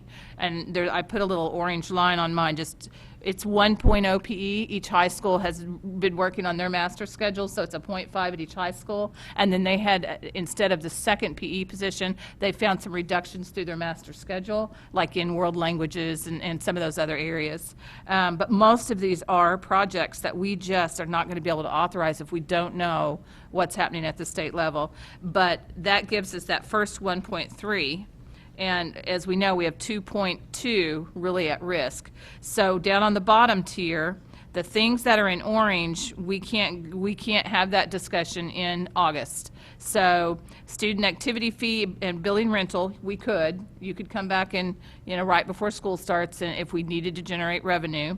But those are just sitting there. World language, that window has passed us to be able to do anything this year unless we were willing to hand out a reduction in forced notices. And we made the decision that we didn't feel like the board was there right now with everything that's unknown. And then also with the fourth grade orchestra. So that's why they're in a different color, because those are things that you have to make those decisions much sooner than now. So I have a question. When we first originally discussed this, I was under the impression we were going to discuss this, vote on it. Yeah. I mean, it's very alarming to me to see the aquatics program and the fourth grade orchestra being cut without us discussing it. No, they're not cut. All right. Because when I Yeah. originally talked to you about it, I was concerned. Yeah. That's my impression I got. No.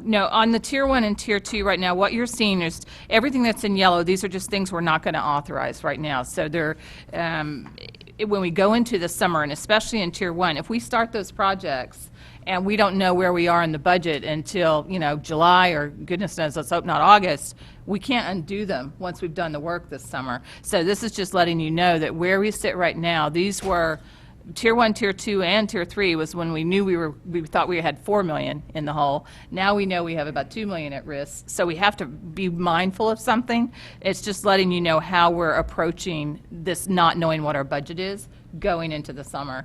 Down on the bottom, what you're seeing, if they're in orange, those would need big discussions. And what I'm saying is it would be almost impossible. We could do it, but almost impossible to discuss the world language, discuss the orchestra, and I think the aquatics was pretty overwhelming from what I heard from our board, that we weren't supportive of even having that one as a reduction. But again, those are big discussion items that we couldn't in August be talking about. It's too late. So that means But we're the ones keeping in them. yellow, yes, the ones in yellow. So where it gets us, basically, when you look down at the bottom, is about 2.1 million, and we know we have 2.2 at risk. So if you look at those items that are in yellow, that's how, if worst case scenario happened in August, that's how we would be able to make that up. And of course, the board may have other ideas to say, well, I really want to fund a playground and not fund something else. That would be a big discussion, but.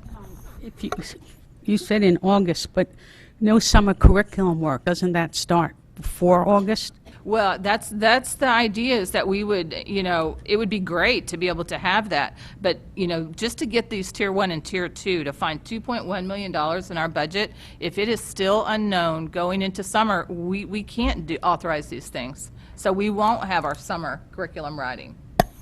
Wasn't it supposed to be science this summer?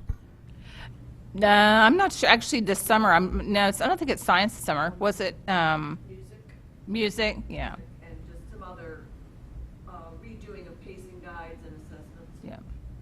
Oh, yeah, what I happened to thought science? Well, I'm sorry, what? Science is written. Oh, science is done. So when is it coming to the board that we're waiting for? well, that's what we discussed in the budget, because we're waiting, actually. The state, too. Right. They better wake up and get things right. Other questions? Mrs. Lou McCormick. So just one clarification. So right now, the orange ones are still in existence. We're assuming they're going to continue into next year.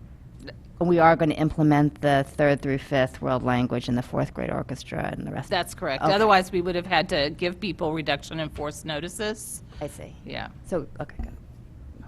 Other questions or comments that board members wish to make on the direction that the superintendent is heading, which, if I summarize, rather than cut line items in anticipation of what the state might do, she is recommending that we put a hold on certain items that typically take place over the summer, and then that money stays in our base, stays in our budget, and so there's a solution should something happen, but that the only change that we may be contemplating to actually vote is the $33,000 that is officially a cut from the town side of the budget. Do board members understand that that's the recommendation that she's making? Now, I had originally thought that because the number was 4.3 million, that we might wait until June to make a final decision. Since the decision really at this point is going to be a $33,000 cut, that could just as well be done at the second May meeting, pending what the board would be interested in doing. Can I have comments on that? Mrs. McInerney, followed by Ms. Pitko. I must admit, my preference would be June, because at this point, I know I've spoken at PTA Council about that was the schedule that we were on. Mentioned it at one PTA meeting, so I completely get your idea, but I would prefer to keep it at June at this point. I would prefer to keep it at June also, only because I feel like the climate of this changes every day. So the later that we can actually push this before we make a decision would be better. So we'll make it June 13th as the final vote. Mrs. Gerber. Well, I guess my only question is, in terms of all of these maintenance projects here, these were in the budget that we approved, correct? So is there any technical reason that the board would actually have to approve these now that they're not happening since we approved the budget, or is that not necessary? I'm not saying one way or the other. I just know in the past when we've had a proposal that we've had to actually vote on all the different reductions to the budget, which these are. And I understand the whole idea that we're really, the ship has kind of sailed, and so, but I just didn't know if technically the board would need to vote to approve this since we voted to approve them happening as part of the overall budget that we all approved. I don't think so. Each year, there's a financial issue that we're dealing with, and the superintendent manages the budget and has put holds on projects before, either maintenance or other projects, has put a hold on hiring personnel until they know that they've solved the problem, and then we voted at year end for any necessary transfers. So it hasn't been our habit to vote on potential holds on a line item. Can I just... Mr. Patton, followed by Ms. Pitko. But to your point, Chairman Dwyer, if there was a local cut, That's different. we would. But why is it? I guess why is it different if a cut is a cut, and we have to figure out where we're going to find, funds regardless? What does it matter? Yeah, if there's a local So cut, no, we I understand know. that. Right. These, it's conjecture. But so why wouldn't, after the state budget is finalized and we know where things are going to be, would we not come back to the board and say, okay, we have to make a reduction of X, and then we literally have to, like, as our job, then we go and say, these are the line items we're going to cut? And that's a discussion we could have once those decisions are made. Whether Okay. to handle it as management holds, so that the money stays in the base budget, and every time we present a budget, and everybody looks at what's the percentage increase over the prior year, if you can keep your base up, it helps us for the next year's budget. So I think we can have that debate once we know what the state action is as to whether to officially change our budget or whether to handle it through management, putting a hold on different projects. Okay, I'd certainly like to have that I'd like to have that discussion whenever that point is. Thank you. Ms. Pitko, did you also have a comment? Actually, I was just going to say the same thing as Mark. Looking at Tier 2, I would prefer we discuss these before we just agree to get rid of fourth grade orchestra. We are Like, not. You're missing what I'm saying. I'd want to have the discussion about it. Yeah, and so if we act in June, we can place this on the agenda for May, and board members can offer comments on any one of these line items that would be helpful and instructive to the staff. Mr. Llewellyn. In response to Mr. Patton's question, is one of the differences we don't know when the cut's coming from the state, and that's probably going to be August possibly. And some of these projects like court resurfacing, you got to either get it going or not. So it's going to cut itself by default, potentially. Correct. There are some projects based on timelines that We don't find out. if you don't do it over the summer, you can't do it, or you just can't squeeze all those projects in. Correct. And can I just add, the DDS one is a little bit different because it's not actually a reduction where we're not getting revenue. It's like $1 million invoice that's going to show up, and so we just have to look inside the budget and try to find $1 million. So that one's a little bit different. So the clock is 5 minutes fast, so if I can get on to the other items. If you have any questions, we will put this on as a discussion topic at the second May board meeting. Committee liaison reports, did you say, Mrs. Maxon Connelly, that you had a comment you wanted to make? I'll change back. Just a reminder that PTA Council Awards are out there, so that if you know of people very involved in PTA, if you know of just people who've made contributions in the community, that Fairfield PTA Council website has those forms for awards, and it'd be wonderful for them to have several nominees from whom to choose. Any other committee liaison reports? Mrs. Gerber. Just wanted to let the board know that the Osborne Hill Connector, the Osborne Hill Building Committee met, and because they still do not have the funds for the connector to be done this summer, they are now looking at fencing. So they have some pricing out. They're supposed to get a price on Friday, and then there'll be some more information at some point. The building committee chair may come to us with a presentation. There's really nothing for us to vote on because it's really not going to be changing the ed specs, but just as an FYI, and I'll forward the meeting minutes as I always do. And then Ludlow, they are on track for the windows for this summer. Thank you. Any other committee or liaison reports? Seeing none. Open board comment. I only have one comment. We have the official letter from the state that says it is time in August to commence with the FEA and the administrator's contract negotiation. And so that is activity that will happen this fall.